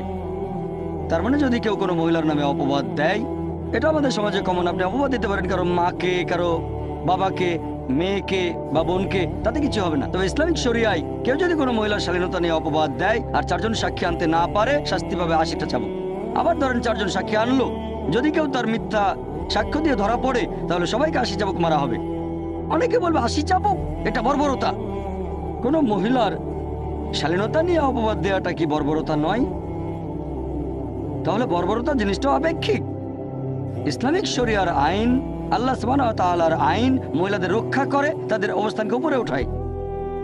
পশ্চিমা কালচার এরকম না, সেখানে তারা পশ্চিমা সভ্যতার নামে, নারী স্বাধীনতার নামে তাদের উপরে তুলেছে বলে দাবি করে, আসলে তাদের নিচে নামিয়েছে। তাদের বানিয়েছে উপপত্নী, রক্ষিতা আর ভোগের বস্তু। এগুলো তারা লুকিয়ে রাখে আর্ট কালচারের রঙিন পর্দার পেছনে। পশ্চিমা সমাজ নারী স্বাধীনতার কথা বললেও আসলে তাদের নিচে নামিয়েছে। দাবি করে মহিলাদের উপরে তুলেছে, কিন্তু তাদের আরো নিচে নামিয়েছে। আর্ট এবং কালচারের নাম করে বিক্রি করে নিজের মেয়েকে, বিক্রি করছে নিজের মাকে। এ ব্যাপারে আমি একটা উদাহরণ দিয়েছিলাম যে BMW গাড়ির একটা অ্যাড একবার শুনেছিলাম, এটা খুব বিখ্যাত অ্যাড। একটা মেয়ে বিকিনি পরে দাঁড়িয়েছে BMW গাড়ির সামনে, এটা খুবই দামি একটা গাড়ি, আর উপরে লেখা এখন চালিয়ে পরীক্ষা করে দেখুন। কাকে? গাড়িটাকে না মেয়েটাকে? এটা তারা কি করছে? তারা তো উন্নতির কথা বলে, সভ্যতা, আসলে বিক্রি করছে নিজের মাকে, বিক্রি করছে নিজের মেয়েকে, বিক্রি করছে স্ত্রীকে। ইসলাম ধর্মে আমরা মহিলাদের নিরাপত্তা দিই, তাদের ভালোবাসি, তাদের শ্রদ্ধা করি, তাদের সম্মান করি, তাদের বিক্রি করতে চাই না। এছাড়াও অনেকে অভিযোগ করে যে ইসলাম ধর্মে উত্তরাধিকারের ক্ষেত্রে মহিলারা কেন অর্ধেক সম্পত্তি পায়। ইসলাম মহিলাদের নিচে নামিয়েছে, উত্তরাধিকার হিসেবে মহিলারা পুরুষের অর্ধেক সম্পত্তি পায়। ছেলে যা পাবে মেয়ে পাবে তার অর্ধেক। এই অবিচারের কারণ কি? পবিত্র কোরআন পড়লে দেখবেন উত্তরাধিকারের কথা অনেক জায়গায় বলা হয়েছে। সূরা বাকারা অধ্যায় 2 আয়াত 180, সূরা বাকারা অধ্যায় 2 আয়াত 240, সূরা নিসা অধ্যায় 4 আয়াত 7 থেকে 9, সূরা নিসা অধ্যায় 4 আয়াত 19, সূরা নিসা অধ্যায় 4 আয়াত 33, সূরা নিসা অধ্যায় 4 আয়াত 176, সূরা মাইদা অধ্যায় 5 আয়াত 105 থেকে 8। এরকম অনেক আয়াতে উত্তরাধিকারের কথা বলা হয়েছে। তবে যে আয়াতটাতে এই ব্যাপারে বিস্তারিত বলা হয়েছে সেটা সূরা নিসা অধ্যায় নম্বর 4 আয়াত 11, 12 এবং আয়াত 176। আল্লাহ পবিত্র কোরআনে বলেছেন সূরা নিসা অধ্যায় 4 আয়াত 11, সন্তানের উত্তরাধিকারের কথা যদি বলা হয়, পুত্র এখানে কন্যার চেয়ে দ্বিগুণ অংশ পাবে। যদি শুধু কন্যা থাকে 2 বা ততোধিক তাহলে প্রত্যেকে পাবে 2/3। যদি মাত্র একজন কন্যা থাকে সে পাবে অর্ধেক। তারপর আয়াতটা বলছে তার পিতা মাতা দুজনেই পাবে 1/6 যদি সন্তান থাকে। কোনো সন্তান না থাকলে সেখানে মা পাবে 1/3। যে মারা গেছে তার যদি কোনো ভাই বোন না থাকে। এই হিসেবটা সব দেনা শোধ করার পর পরের আয়াত সূরা নিসা অধ্যায় নম্বর 4 আয়াত নম্বর 12 বলছে যে তোমার স্ত্রী যদি কোনো সম্পদ রেখে যায় তুমি পাবে অর্ধেক যদি সন্তান না থাকে, আর 1/4 যদি সন্তান থাকে। তোমার স্ত্রীর জন্য সম্পদ রেখে গেলে যদি সন্তান না থাকে তাহলে স্ত্রী পাবে 1/4, আর যদি সন্তান থাকে স্ত্রী পাবে 1/8। মনে রাখতে কষ্ট হতে পারে, তাই বাসায় গিয়ে চেক করবেন সূরা নিসা অধ্যায় নম্বর 4 আয়াত নম্বর 11 ও 12। তবে সামগ্রিকভাবে আমি মানছি যে বেশিরভাগ ক্ষেত্রে মহিলারা পুরুষদের তুলনায় অর্ধেক সম্পত্তি পায়। অনেক সময় বাবা মা সমান অংশের সম্পত্তি পাবে যদি সন্তান না থাকে, তবে সামগ্রিকভাবে বেশিরভাগ ক্ষেত্রে মহিলারা অর্ধেক পায়। এরকম করার পেছনে যুক্তিটা কি? যুক্তিটা হচ্ছে যে ইসলাম ধর্মে মহিলারা পুরুষদের তুলনায় বেশি অর্থনৈতিক নিরাপত্তা পেয়ে থাকে। ইসলামে দায়িত্বটা থাকে তার বাবার অথবা তার ভাইয়ের সেই মহিলার বিয়ে হওয়ার আগে। এরপর দায়িত্ব সেই মহিলার স্বামীর, অথবা ছেলের বিয়ে হওয়ার পরে এরপর থাকা, খাওয়া, পোশাক, পরিচ্ছদ সবকিছু তারা বহন করে। তাহলে এখানে অর্থ উপার্জন করার দায়িত্ব পুরুষদের উপর, মহিলাদের উপর না। এখন আল্লাহ সুবহানাহু ওয়া তাআলা যেহেতু পুরুষদের উপর অর্থনৈতিক দায়িত্ব দিয়েছেন, আর আল্লাহ সুবিচার করেন, পবিত্র কোরআনে আছে সূরা নিসা 4:40, আল্লাহ সুবহানাহু ওয়া তাআলা কারো উপর অনুপরিমাণও জুলুম করেন না। ধরেন একজন লোক মারা গেল, সে রেখে গেল দুজন সন্তান, একটা ছেলে একটা মেয়ে। স্ত্রী আর অন্যান্য আত্মীয় স্বজনের অংশ দেওয়ার পর ধরেন 1,50,000 টাকা অবশিষ্ট আছে। ইসলামিক শরিয়া অনুযায়ী এক ছেলে আর এক মেয়ে অন্য সবার অংশ দেওয়ার পর 1.5 লক্ষ টাকা আছে। এখানে ছেলে পাবে 1 লক্ষ টাকা আর মেয়ে পাবে 50,000 টাকা। এখন আমি আপনাদের প্রশ্ন করি, কোনটা বেশি ভালো? যে 1 লক্ষ টাকার সম্পত্তি পেলেন আর হয়তো 90,000 টাকা খরচ করলেন পরিবারের পেছনে, কারণ ছেলে যদি 1 লক্ষ টাকা পায় এটা পরিবারের জন্য খরচ করতে হবে, নাকি এটা ভালো যে 50,000 পেলেন আর একটা পয়সা খরচ করলেন না আপনি? কারণ মেয়ে যে টাকা পাচ্ছে তা থেকে নিজের ভরণ পোষণের জন্য তাকে একটা টাকাও খরচ করতে হবে না। তার যাবতীয় ভরণ পোষণের দায়িত্ব হচ্ছে পরিবারের পুরুষদের উপর। তাহলে 50,000 টাকা পেয়ে 1 টাকাও খরচ করবেন না, এটা 1 লক্ষ টাকা পেয়ে 80-90,000 টাকা পরিবারের পেছনে খরচ করার চেয়ে অনেক বেশি ভালো। এখন আল্লাহ অর্থনৈতিক দায়িত্বটা পরিবারের পুরুষদের উপর দিয়েছেন, সেজন্য পুরুষরা এখানে দ্বিগুণ সম্পত্তি পাচ্ছে। তবে সামগ্রিকভাবে দেখলে আপনারা বুঝতে পারবেন যে মহিলারা অনেক বেশি উপকার পাচ্ছে অর্থনৈতিক ক্ষেত্রে পুরুষদের তুলনায়। মহিলারা অর্থনৈতিক নিরাপত্তা পাচ্ছে। এছাড়াও আপনারা দেখবেন কমন একটা অভিযোগ, সময় বেশি নেই সবগুলো বলতে পারছি না, কমন অভিযোগটা জিহাদ। আর শুধু অমুসলিম নয়, অনেক মুসলিমদের মধ্যে এই ভুল ধারণা আছে যে একজন মুসলিম যদি কোনো রকম যুদ্ধ করে, সে যে কোনো কারণে, হতে পারে ব্যক্তিগত স্বার্থ উদ্ধার, হতে পারে খ্যাতি বা পলিটিক্সের জন্য, সেটাকে বলা হয় জিহাদ। একজন মুসলিম যদি কোনো কারণে যুদ্ধ করে সেটা জিহাদ না। জিহাদের মূল আরবি শব্দটা হচ্ছে জাহাদা, যার মানে চেষ্টা করা বা সংগ্রাম করা। ইসলামিক শরিয়া অনুযায়ী এর মানে, ইসলামিক পরিভাষায় জিহাদ মানে নিজের খারাপ প্রবৃত্তিগুলোর বিরুদ্ধে চেষ্টা আর সংগ্রাম করা। আরেকটা মানে হচ্ছে সমাজকে ভালো করার জন্য চেষ্টা করা। আরো একটা মানে যুদ্ধের ময়দানে আত্মরক্ষার জন্য লড়াই করা। এর আরেকটা মানে অত্যাচার আর অবিচারের বিরুদ্ধে চেষ্টা সংগ্রাম করে যাওয়া। জিহাদ মানে চেষ্টা করা বা সংগ্রাম করা। আরো ভুল ধারণা আছে, অনেক লোকে বলে যে জিহাদ শব্দের মানে পবিত্র যুদ্ধ। যদি পবিত্র যুদ্ধ শব্দটার আরবি করেন সেটা হারবুম মুকাদ্দাসা, আর কোরআন পড়লে দেখবেন এই পবিত্র কোরআনের কোনো জায়গা বা কোনো সহিহ হাদিসে হারবুম মুকাদ্দাসা শব্দটা ব্যবহার করা হয়নি। তাহলে জিহাদ মানে পবিত্র যুদ্ধ না। এই পবিত্র যুদ্ধ শব্দটা প্রথম ব্যবহার করেছে পশ্চিমা লোকজনেরা। এটা দিয়ে তারা বোঝাতো ক্রুসেড। খ্রিস্টানরা একসময় অনেক দেশ জয় করেছিল, খ্রিস্টান ধর্মের দোহাই দিয়ে হাজার হাজার মানুষ হত্যা করেছিল, এটাকে বলা হয় পবিত্র যুদ্ধ। ইসলাম অনুযায়ী জিহাদ মানে পবিত্র যুদ্ধ না। জিহাদের একটা টাইপ হতে পারে যুদ্ধ করা, সেটা হচ্ছে কিতাল, আর সেটা আল্লাহ সুবহানাহু ওয়া তাআলার পথে যুদ্ধ করা। এই জিহাদের উপর আমি একটা পুরো লেকচার দিয়েছিলাম চেন্নাই শহরে 1.5 বছর আগে। সেই লেকচারটা আপনারা দেখতে পারেন। আর আপনারা দেখবেন কিছু লোক বেছে বেছে কোরআনের কয়েকটা আয়াত নিয়ে বলে যে পবিত্র কোরআন বলছে যখনই কাফিরকে দেখবে তাকে হত্যা করবে, তার মানে কোনো মুসলিমকে দেখলে তাকে মেরে ফেলো, এটা একটা বর্বর ধর্ম। এরকম খুব বিখ্যাত একটা আয়াত সূরা তাওবা অধ্যায় নম্বর 9 আয়াত নম্বর 5। ইসলামের সমালোচকরা বলেন, যেমন অরুণ সুরি একটা বই লিখেছেন দ্য ওয়ার্ল্ড অফ ফতোয়া, সেখানে সূরা তাওবার 5 নম্বর আয়াতের উদ্ধৃতি দিয়ে বলেছেন এই কোরআন বলছে যখনই তুমি কাফিরকে দেখবে, ব্র্যাকেটের মধ্যে লিখে দিয়েছেন হিন্দু, তাকে হত্যা করো। আপনি কোরআন খুললে দেখবেন সূরা তাওবা অধ্যায় নম্বর 9 আয়াত নম্বর 5, সেখানে আছে যখনই কোনো কাফিরকে দেখবে মেরে ফেলো। তবে এখানে উদ্ধৃতি দেওয়া হয়েছে কোনো প্রসঙ্গ ছাড়া। প্রসঙ্গটা জানলে বুঝতে পারবেন সূরা তাওবার শুরুর দিকের আয়াতগুলো অধ্যায় নম্বর 9, এখানে মুসলিম আর মক্কার মুশরিকদের মধ্যে একটা চুক্তির কথা বলা হয়েছে। মুশরিকরা ইচ্ছে করে এই চুক্তির শর্তগুলো ভঙ্গ করেছিল। যখন আল্লাহ সুবহানাহু ওয়া তাআলা তাওবার 5 নম্বর আয়াত পর্যন্ত নাযিল করলেন, সেখানে তিনি মুশরিকদের উদ্দেশ্যে বললেন সব ঠিক করে ফেলো 4 মাসের ভেতরে, তা নাহলে যুদ্ধ ঘোষণা করা হবে। আর সেই যুদ্ধ ক্ষেত্রে আল্লাহ সুবহানাহু ওয়া তাআলা বলেছেন যখনই কাফিররা মানে শত্রুরা আসবে তাদের সাথে লড়াই করে হত্যা করো। তাহলে এই আয়াতটা নাজিল হয়েছিল যুদ্ধের ময়দানের প্রসঙ্গে। যখন শত্রু তোমাদের আক্রমণ করতে আসবে তখন ভয় পেও না, লড়াই করে তাদের হত্যা করো। এখন একজন আর্মি জেনারেল তার সৈনিকদের মনোবল চাঙ্গা করার জন্য এভাবে তাদের বলবে যে তোমরা ভয় পেও না, লড়াই করে শত্রুদের মারো, বলবে না শত্রুদের মেরে ফেলো না, যুদ্ধ করো না। তাহলে কোরআনের এই আয়াতটা নাজিল হয়েছিল একটা যুদ্ধের প্রসঙ্গে। অরুণ সুরি এখানে 5 নম্বর আয়াত থেকে চলে গেছেন সাথে, কারণ সূরা তাওবা অধ্যায় 9 আয়াত 6 তার অভিযোগের উত্তরটা বলা আছে। 6 নম্বর আয়াত বলছে, যদি তোমার শত্রুরা আশ্রয় চায়, যদি শান্তি চায়, শুধু শান্তি দিও না, তাদেরকে একটা নিরাপদ জায়গায় পৌঁছে দিয়ে এসো, যাতে করে তারা আল্লাহ সুবহানাহু ওয়া তাআলার বাণী শুনতে পারে। আজকের দিনের সবচেয়ে দয়ালু আর্মি জেনারেল হয়তো সৈন্যদের বলবে শত্রুদের ছেড়ে দাও, কিন্তু আল্লাহ বলেছেন শুধু শান্তি দেওয়াই নয়, নিরাপদ জায়গায় পৌঁছে দিয়ে এসো। আর এছাড়াও আপনারা দেখবেন পৃথিবীর সবগুলো প্রধান ধর্মের গ্রন্থ, সবগুলো প্রধান ধর্মগ্রন্থ, সেখানে সত্য আর মিথ্যার মধ্যে লড়াইয়ের কথা বলা হয়েছে। সবগুলো প্রধান ধর্মগ্রন্থ, বাইবেল পড়লে দেখবেন বুক অফ এক্সোডাস অধ্যায় নম্বর 32, এখানে লড়াইয়ের কথা আছে। তারপর বাইবেলে বুক অফ নাম্বারস অধ্যায় নম্বর 31-এ লড়াইয়ের কথা আছে। এরপর গসপেল অফ লুক অধ্যায় নম্বর 22, যীশু খ্রিস্ট তার নিজের মুখে বলেছেন তরবারি নিয়ে লড়াই করো। মহাভারতে একই কথা আছে, পুরো কাহিনীটা লড়াই আর যুদ্ধ নিয়ে। ভগবদ গীতায় শ্রীকৃষ্ণ উপদেশ দিচ্ছেন অর্জুনকে যুদ্ধ করার জন্য। অর্জুন বলছে ভগবদ গীতা অধ্যায় 1 অনুচ্ছেদ 43 থেকে 46, আমার জ্ঞাতি ভাইদের হত্যা করবো কিভাবে? নিজের আত্মীয়ের সাথে যুদ্ধ করার বদলে আমি নিরস্ত্র অবস্থায় যুদ্ধক্ষেত্রে মারা যাব। তখন শ্রীকৃষ্ণ বললেন ভগবদ গীতা অধ্যায় নম্বর 2 অনুচ্ছেদ 2 ও 3 যে এরকম চিন্তা তোমার মাথায় আসলো কিভাবে যে যুদ্ধ করতে চাচ্ছ না? তুমি এমন নপুংসক হলে কবে? ভগবদ গীতা অধ্যায় নম্বর 2 অনুচ্ছেদ 31, 32, 33 বলছে যে তুমি একজন ক্ষত্রিয়, তুমি যুদ্ধ করবে, কেবলমাত্র যুদ্ধ করলে স্বর্গে যেতে পারবে। যখন কোনো হিন্দুকে ভগবদ গীতার এই কথাগুলো বলি, সে বলে না, এটা তো মিথ্যার বিরুদ্ধে সত্যের যুদ্ধ।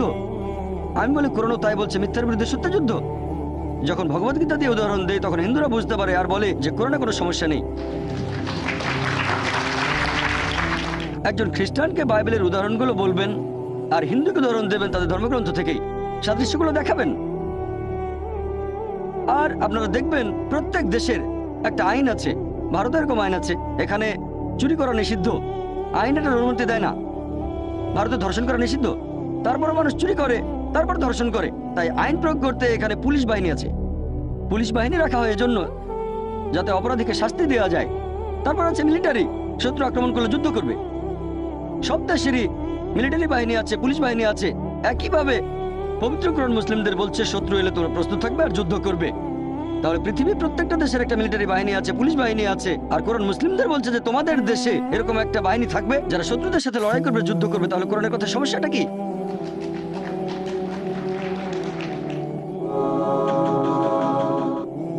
আর এছাড়াও আপনারা দেখবেন পৃথিবীর সবগুলো প্রধান ধর্মের গ্রন্থ, সবগুলো প্রধান ধর্মগ্রন্থ, সেখানে সত্য আর মিথ্যার মধ্যে লড়াইয়ের কথা বলা হয়েছে।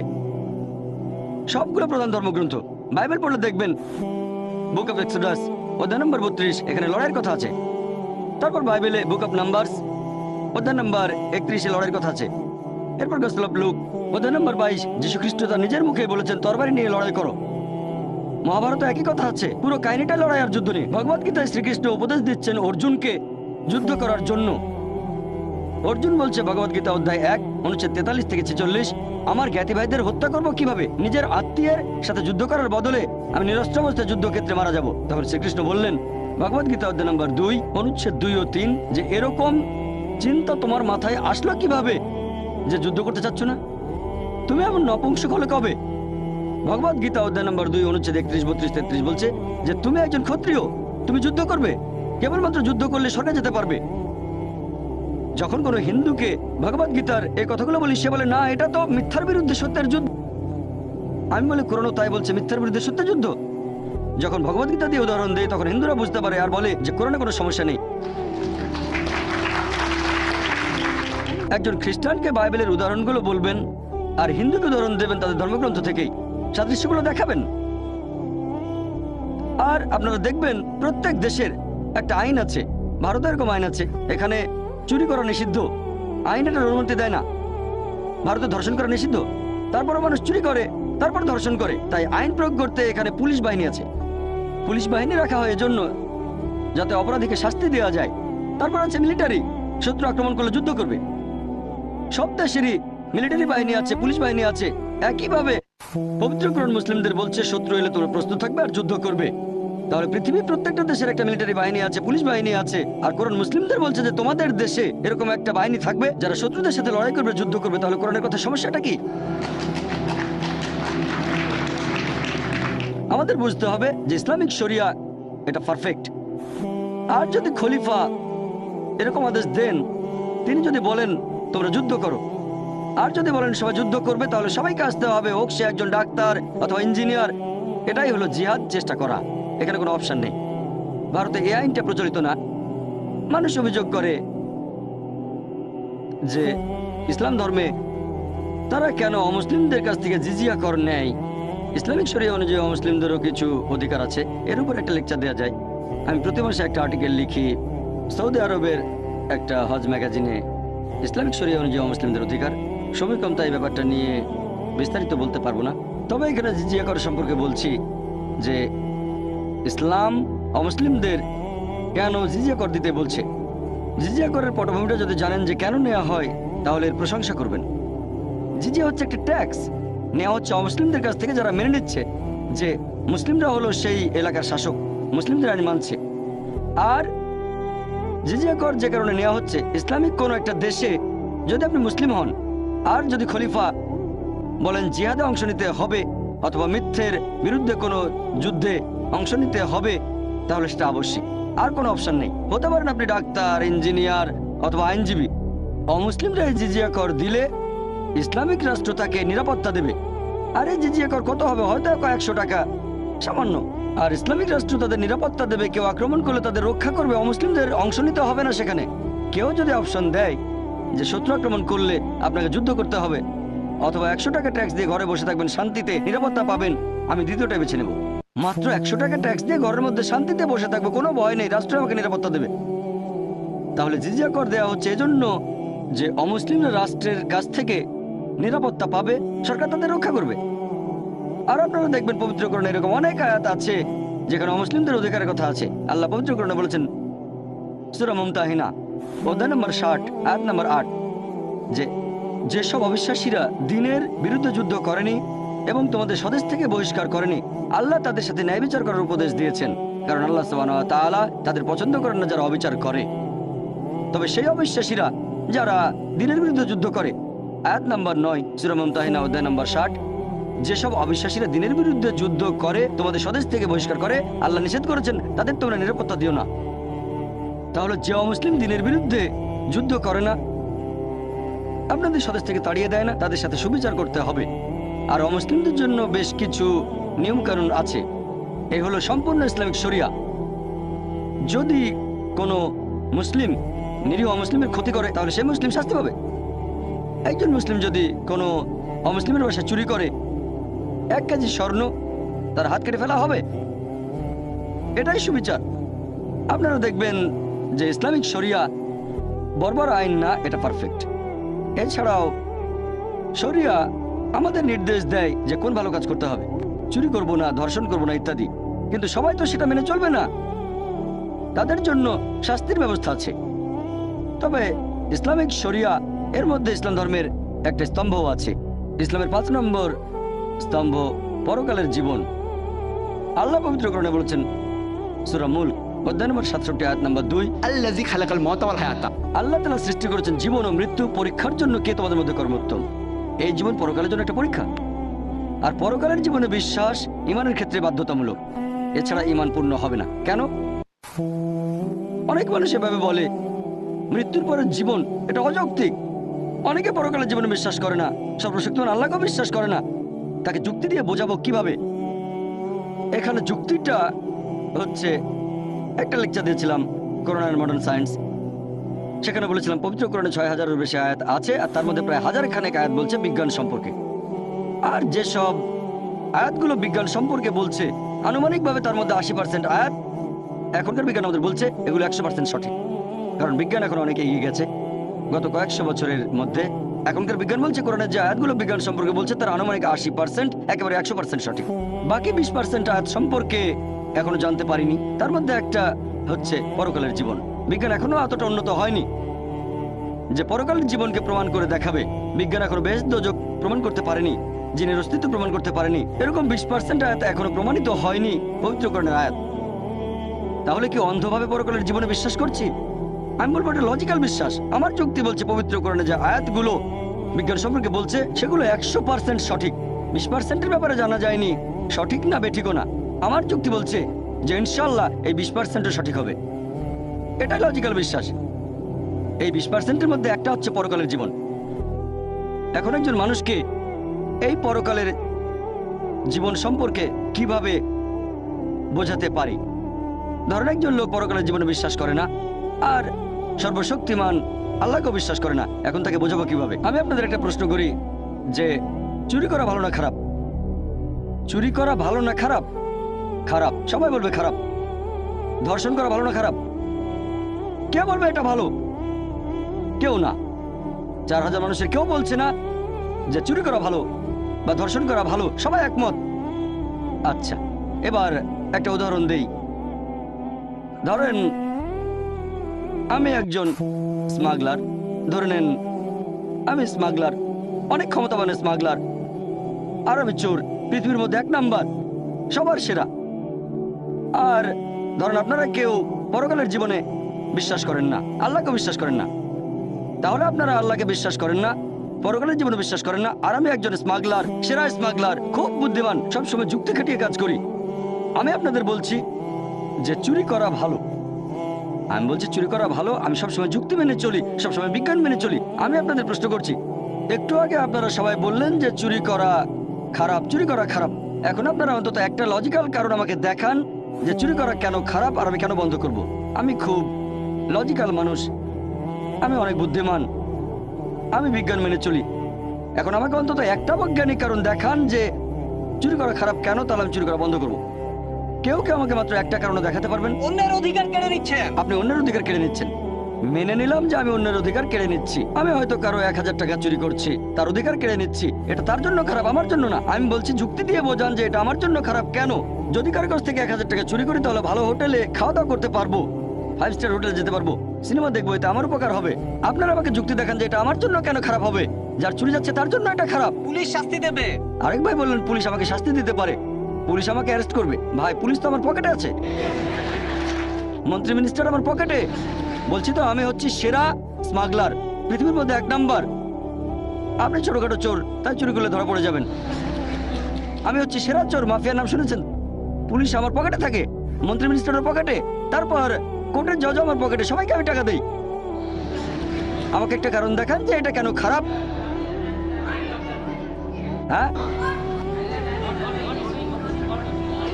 মনে রাখবেন প্রথমেই বলেছি যে ধরে নেবেন আপনারা হলেন সেই সব মানুষ যারা আল্লাহকে বিশ্বাস করে না, পরকালে বিশ্বাস করে না, আর আমি স্মাগলার। এখন আপনারা আমাকে বোঝাবেন যে চুরি করা খারাপ, মাত্র একটা লজিক্যাল কারণ দেখান। এটা তো হারাম, চুরি করা হারাম কাজ। হারাম? হ্যাঁ হারাম আপনার কাছে, আপনি চুরি করবেন না, কিন্তু আমার কাছে তো হারাম না। আপনার কাছে হারাম হলে, নিষিদ্ধ হলে আপনি চুরি করবেন না। কে আপনাকে চুরি করতে বলছে? আমি বলছি আমাকে প্রমাণ দেখান। আমি খুব লজিক্যাল মানুষ, মাত্র একটা লজিক্যাল কারণ দেখান যে এটা কেন খারাপ, তাহলে আমি আর চুরি করবো না। মাত্র একটা, দুটো লাগবে না, মাত্র একটা কারণ দেখান লজিক্যাল। একদিন আপনারও চুরি যাবে। একদিন আমারও চুরি যাবে? খুব ভালো ভাই, খুব বুদ্ধিমান, অন্য কেউ চুরি করবে। ভাই বলেছি তো আমি 1 নম্বর মাফিয়া। আমার 100 জন বডিগার্ড, 100 জন বডিগার্ড স্টেজের পেছনে আছে, সবার কাছে AK-56 রাইফেল। ছোটখাটো চোরের বাসা চুরি হতে পারে, আমি তো পৃথিবীর 1 নাম্বার, আমার সঙ্গে বডিগার্ড থাকে, এখানে চোর আসবে না। আপনি তো আপনার সব সম্পদ নিয়েই মারা যাবেন, কোনো লাভ হবে না। কি বললেন? সব সম্পদ নিয়েই মারা যাবেন। কি নিয়ে মারা যাব? সব সম্পদ নিয়ে। সব সম্পদ নিয়ে মারা যাব? আমরা সবাই মারা যাবো, এতে সমস্যা কি? সবাই তো মারা যাবো, আপনি মরবেন না? মারা যাওয়ার আগে জীবনটা উপভোগ করবো। আপনি মারা যাবেন, আমিও মারা যাবো, তবে মারা যাওয়ার আগে আমি থাকবো 5 স্টার হোটেলে, আমি অনেক ভালো খাবার খাবো। সমস্যা কি? আমরা তো সবাই মারা যাব। আপনার বিবেক বাধা দেবে। আমার বিবেক এখানে বাধা দেবে?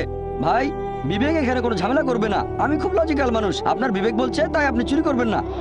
আমি খুব লজিক্যাল মানুষ, আমার বিবেক কখনো বাধা দেয় না। আমি আপনাদের বলছি আমাকে একটা লজিক্যাল কারণ দেখান।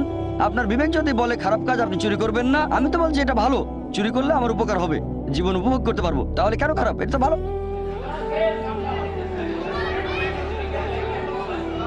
আমি একটু বলবো, সরি, সহজে টাকা পেয়ে যাচ্ছেন, এটা কি ভালো? কোনটা ভালো? আপনি তো কোনো কাজ করছেন না, যে টাকাটা আপনি পাচ্ছেন সেটা তো খুব সহজেই চলে আসছে। ভাই আপনি বললেন যে আপনি কোনো কাজ না করেই সহজে টাকা পাচ্ছেন। কোনো কাজ না করেই টাকা পাচ্ছেন। হ্যাঁ, আপনিও বললেন কোনো কাজ না করে সহজে টাকা পেয়ে যাচ্ছি, সেজন্যই তো বলছি এটা ভালো। টাকা পেয়ে যাচ্ছি সহজে, তাহলে কষ্ট করবো কেন? সহজে টাকা পাওয়াটা ভালো না খারাপ? অবশ্যই ভালো। তাহলে সহজে টাকা পাওয়াটা তো ভালো। আপনারা আমাকে একটা লজিক্যাল কারণ দেখান যে এটা কেন খারাপ, তাহলে আর চুরি করবো না। একটা কারণ দেখাতে পারলেন না, সবাই বলছেন এটা খারাপ খারাপ, কিন্তু কারণ দেখাতে পারছেন না। চেন্নাইয়ের মানুষের কি বুদ্ধি কমে গেল নাকি?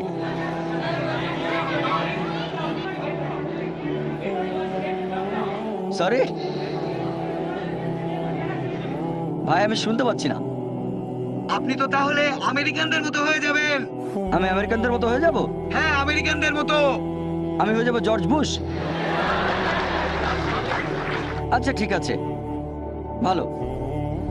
আপনাদের উত্তর দেওয়ার সময় শেষ। মানুষের জিনিস চুরি করেন, তাহলে একদিন আপনার জিনিসও চুরি যাবে। ভাই বলেন আমি চুরি করলে আমারও চুরি যাবে? আমি তো বলেছি আমার বডিগার্ড আছে, এই কথাটা শোনেননি? আমার বডিগার্ড আছে, কেউ চুরি করতে পারবে না। আপনাদের উত্তর দেওয়ার সময় শেষ, এবার টেবিলটা উল্টে দিতে হবে। আপনার কাজটা ঠিক না, কারণ আপনি চুরি করছেন, স্মাগলিং। এতে করে সমাজের আচ্ছা ঠিক অনেক আছে, ক্ষতি আপনাদের হচ্ছে, উত্তর দেওয়ার সময় শেষ। অনেক শত্রু তৈরি হবে। আমার শত্রু থাকলে সমস্যা নেই, আমার কেউ ক্ষতি করবে না, আমার আছে বডিগার্ড। আপনাদের উত্তর দেওয়ার সময় শেষ, এবার আমি উত্তরটা বলছি। আপনাদের উত্তরটা বলছি। আমি আগে বলেছিলাম এটা একটা উদাহরণ। ধরেন একজন লোক আপনার কাছে এসে জিজ্ঞেস করলো যে কিভাবে প্রমাণ করবেন ইসলামিক শরিয়া নিখুঁত। এই প্রশ্নটা যদি করা হয়, তাহলে এবার টেবিলটা উল্টে দেন। টেবিলটা উল্টে দেন। ধরেন আপনি স্মাগলার, উদাহরণ দিচ্ছি, এটা ধরে নেন আপনি পৃথিবীর 1 নম্বর স্মাগলার আর আমি একজন মুসলিম। আপনাকে বোঝানোর চেষ্টা করছি। আপনি স্মাগলার, আমাকে বললেন প্রমাণ করে দেখান যে চুরি করা খারাপ। বললাম পুলিশ অ্যারেস্ট করবে, আপনি বললেন পুলিশ আমার পকেটে। তারপর বললাম এতে অন্যের ক্ষতি হচ্ছে, আপনি বললেন তাতে আমার কিছু যায় আসে না। বললাম বিবেক দংশন করবে, বললেন আমার বিবেকই নেই, দংশন করবে কে আমাকে? তারপর আমি বললাম আপনার থেকে কেউ চুরি করে নেবে, আপনি বললেন আমার বডিগার্ড আছে। মুসলিম হিসেবে আমি যেটা করব, এইসব কথা বলার পাশাপাশি সেটা আমি আল্লাহ সুবহানাহু ওয়া তাআলার অস্তিত্বকে প্রমাণ করব। যে লোকটা পৃথিবীর মধ্যে 1 নম্বর মাফিয়া, স্মাগলার অথবা চোর, তার কাছে বস্তুবাদী সবার আগে, নিজেকে সে ক্ষমতাবান মনে করে থাকে, খুব ক্ষমতাবান সে। প্রথমে আমি তার সামনে আল্লাহ তাআলার অস্তিত্ব প্রমাণ করে দেখাবো। এটা করেছি একটা লেকচারে, is the Quran God's word. এখন যদি কেউ এই লেকচারটা is the Quran God's word খোলা মন নিয়ে দেখেন, তাহলে আপনিও মানবেন যে সবচেয়ে ক্ষমতাবান আল্লাহ সুবহানাহু ওয়া তাআলা, সর্বশক্তিমান ঈশ্বর। তার সামনে প্রমাণ করে দেখাবো সে সর্বশক্তিমান নয়, সর্বশক্তিমান আল্লাহ সুবহানাহু ওয়া তাআলা। প্রমাণ করবো পবিত্র কোরআন আর বিজ্ঞান দিয়ে। 1 নম্বর পয়েন্ট। 2 নম্বর পয়েন্ট, সে তখন বলবে আচ্ছা আমি মেনে নিলাম যে ঈশ্বর সর্বশক্তিমান, কিন্তু তিনি কোন টাইপের ঈশ্বর? আমার তো কিছু হচ্ছে না। হ্যাঁ, কথাটা ঠিক। এরকম অনেক দৃষ্টান্ত দেখবেন, অনেকে স্মাগলার চুরি করে কিন্তু তাদের কিছুই হচ্ছে না। কে ঠিক বলেছি? অনেকে আছে এরকম, হাজার হাজার চোর আছে, অনেকে বড় বড় অপরাধী, তারা খুব আরামের সাথে জীবন কাটায়, তাদের কিছুই হচ্ছে না, স্বাভাবিকভাবে মারা যাচ্ছে। হ্যাঁ, কেউ হয়তো খুন হয়, কেউ বা অ্যারেস্ট হয়, তবে অনেকেই জীবনটাকে উপভোগ করে মারা যায়, স্বাভাবিকভাবে মারা যায়।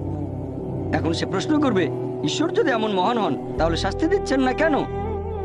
এটা আবার কোন ধরনের সুবিচার? আল্লাহ পবিত্র কোরআনে বলেছেন, সূরা নিসা অধ্যায় নম্বর 4 আয়াত নম্বর 40, আল্লাহ সুবহানাহু ওয়া তাআলা কারো প্রতি অনুপরিমাণও জুলুম করেন না, তিনি কারোর সাথে অবিচার করেন না।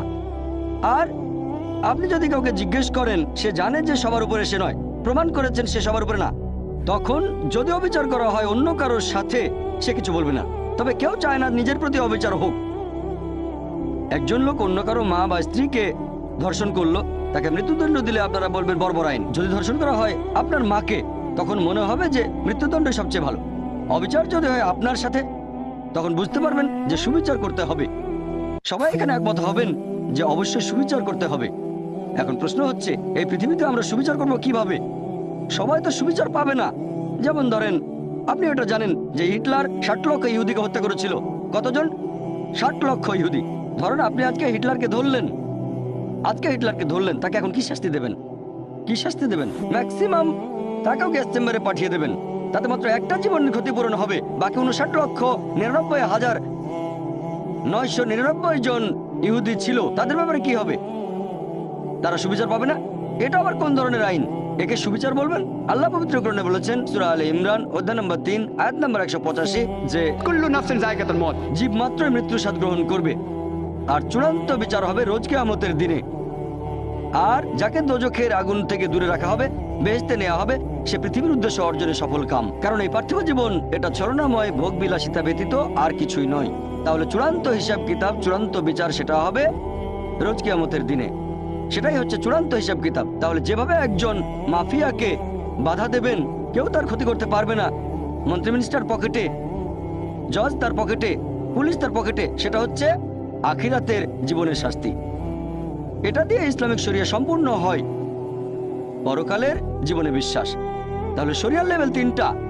এক নাম্বার হচ্ছে যে সাধারণ কিছু আইন, চুরি করো না, ধর্ষণ করো না। 2 নাম্বার, চুরি অথবা ধর্ষণ করলে শাস্তি পেতে পারেন। 3 নাম্বার, যেসব লোক আইন মেনে চলতে চায় না তারা ধরা পড়লে শাস্তি পাবে। তবে সব জায়গায় তো ইসলামিক শরিয়া নেই। আমেরিকা ইসলামিক শরিয়া প্রচলিত না, ভারতেও ইসলামিক শরিয়া নেই, তাহলে পৃথিবীতে কোনো শাস্তি পাচ্ছে না। তারা আসলে শাস্তিগুলো পাবে আখিরাতে। আর আল্লাহ সুবহানাহু ওয়া তাআলা যদি আখিরাতে হিটলারকে শাস্তি দিতে চান, আল্লাহ পবিত্র কোরআনে বলেছেন সূরা নিসা অধ্যায় নম্বর 4 আয়াত নম্বর 56, যারা আমার আয়াত প্রত্যাখ্যান করে তাদের দোজখের আগুনে দগ্ধ করব। আর তাদের চামড়া যখন পুরোপুরি দগ্ধ হয়ে যাবে সেখানে নতুন চামড়া দেওয়া হবে যাতে তারা ব্যথা অনুভব করতে পারে। এখনকার বিজ্ঞান জানতে পেরেছে আমাদের চামড়ার নিচে পেইন রিসেপ্টর থাকে। তাহলে আল্লাহ সুবহানাহু ওয়া তাআলা যদি হিটলারকে পোড়াতে চান 60 লক্ষ বার তিনি তা পারেন, 1,20,00,000 বার করতে পারেন। সেটাই পৃথিবীতে করবেন না, তাহলে চূড়ান্ত বিচার হবে আখিরাতে। এখানে শাস্তির অংশবিশেষ পেতে পারেন, তবে আসল হিসাব কিতাব একেবারে চূড়ান্ত বিচার হবে রোজ কিয়ামতের দিনে। আর আল্লাহ সুবহানাহু ওয়া তাআলা হলেন মালিক ইয়াউমিদ্দিন, তিনি কর্মফল দিবসের মালিক।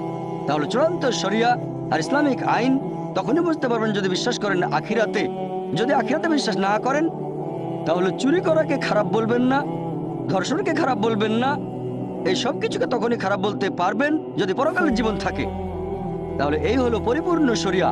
আমি একটা উদাহরণের কথা বলে আমার লেকচার শেষ করব।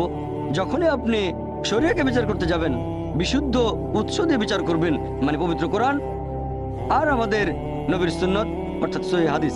এখানে একজন মুসলিমের কাজ বা মুসলিম সমাজের কাজ দেখব না, কারণ মিডিয়া এখন যেটা করে তারা সমাজের কিছু কুলাঙ্গারকে বেছে নেয়, কুলাঙ্গার কিছু লোককে তুলে ধরে প্রচার করে এরাই সেই লোকগুলো, এরাই হচ্ছে আদর্শ মুসলিম, মুসলিমদের দৃষ্টান্ত।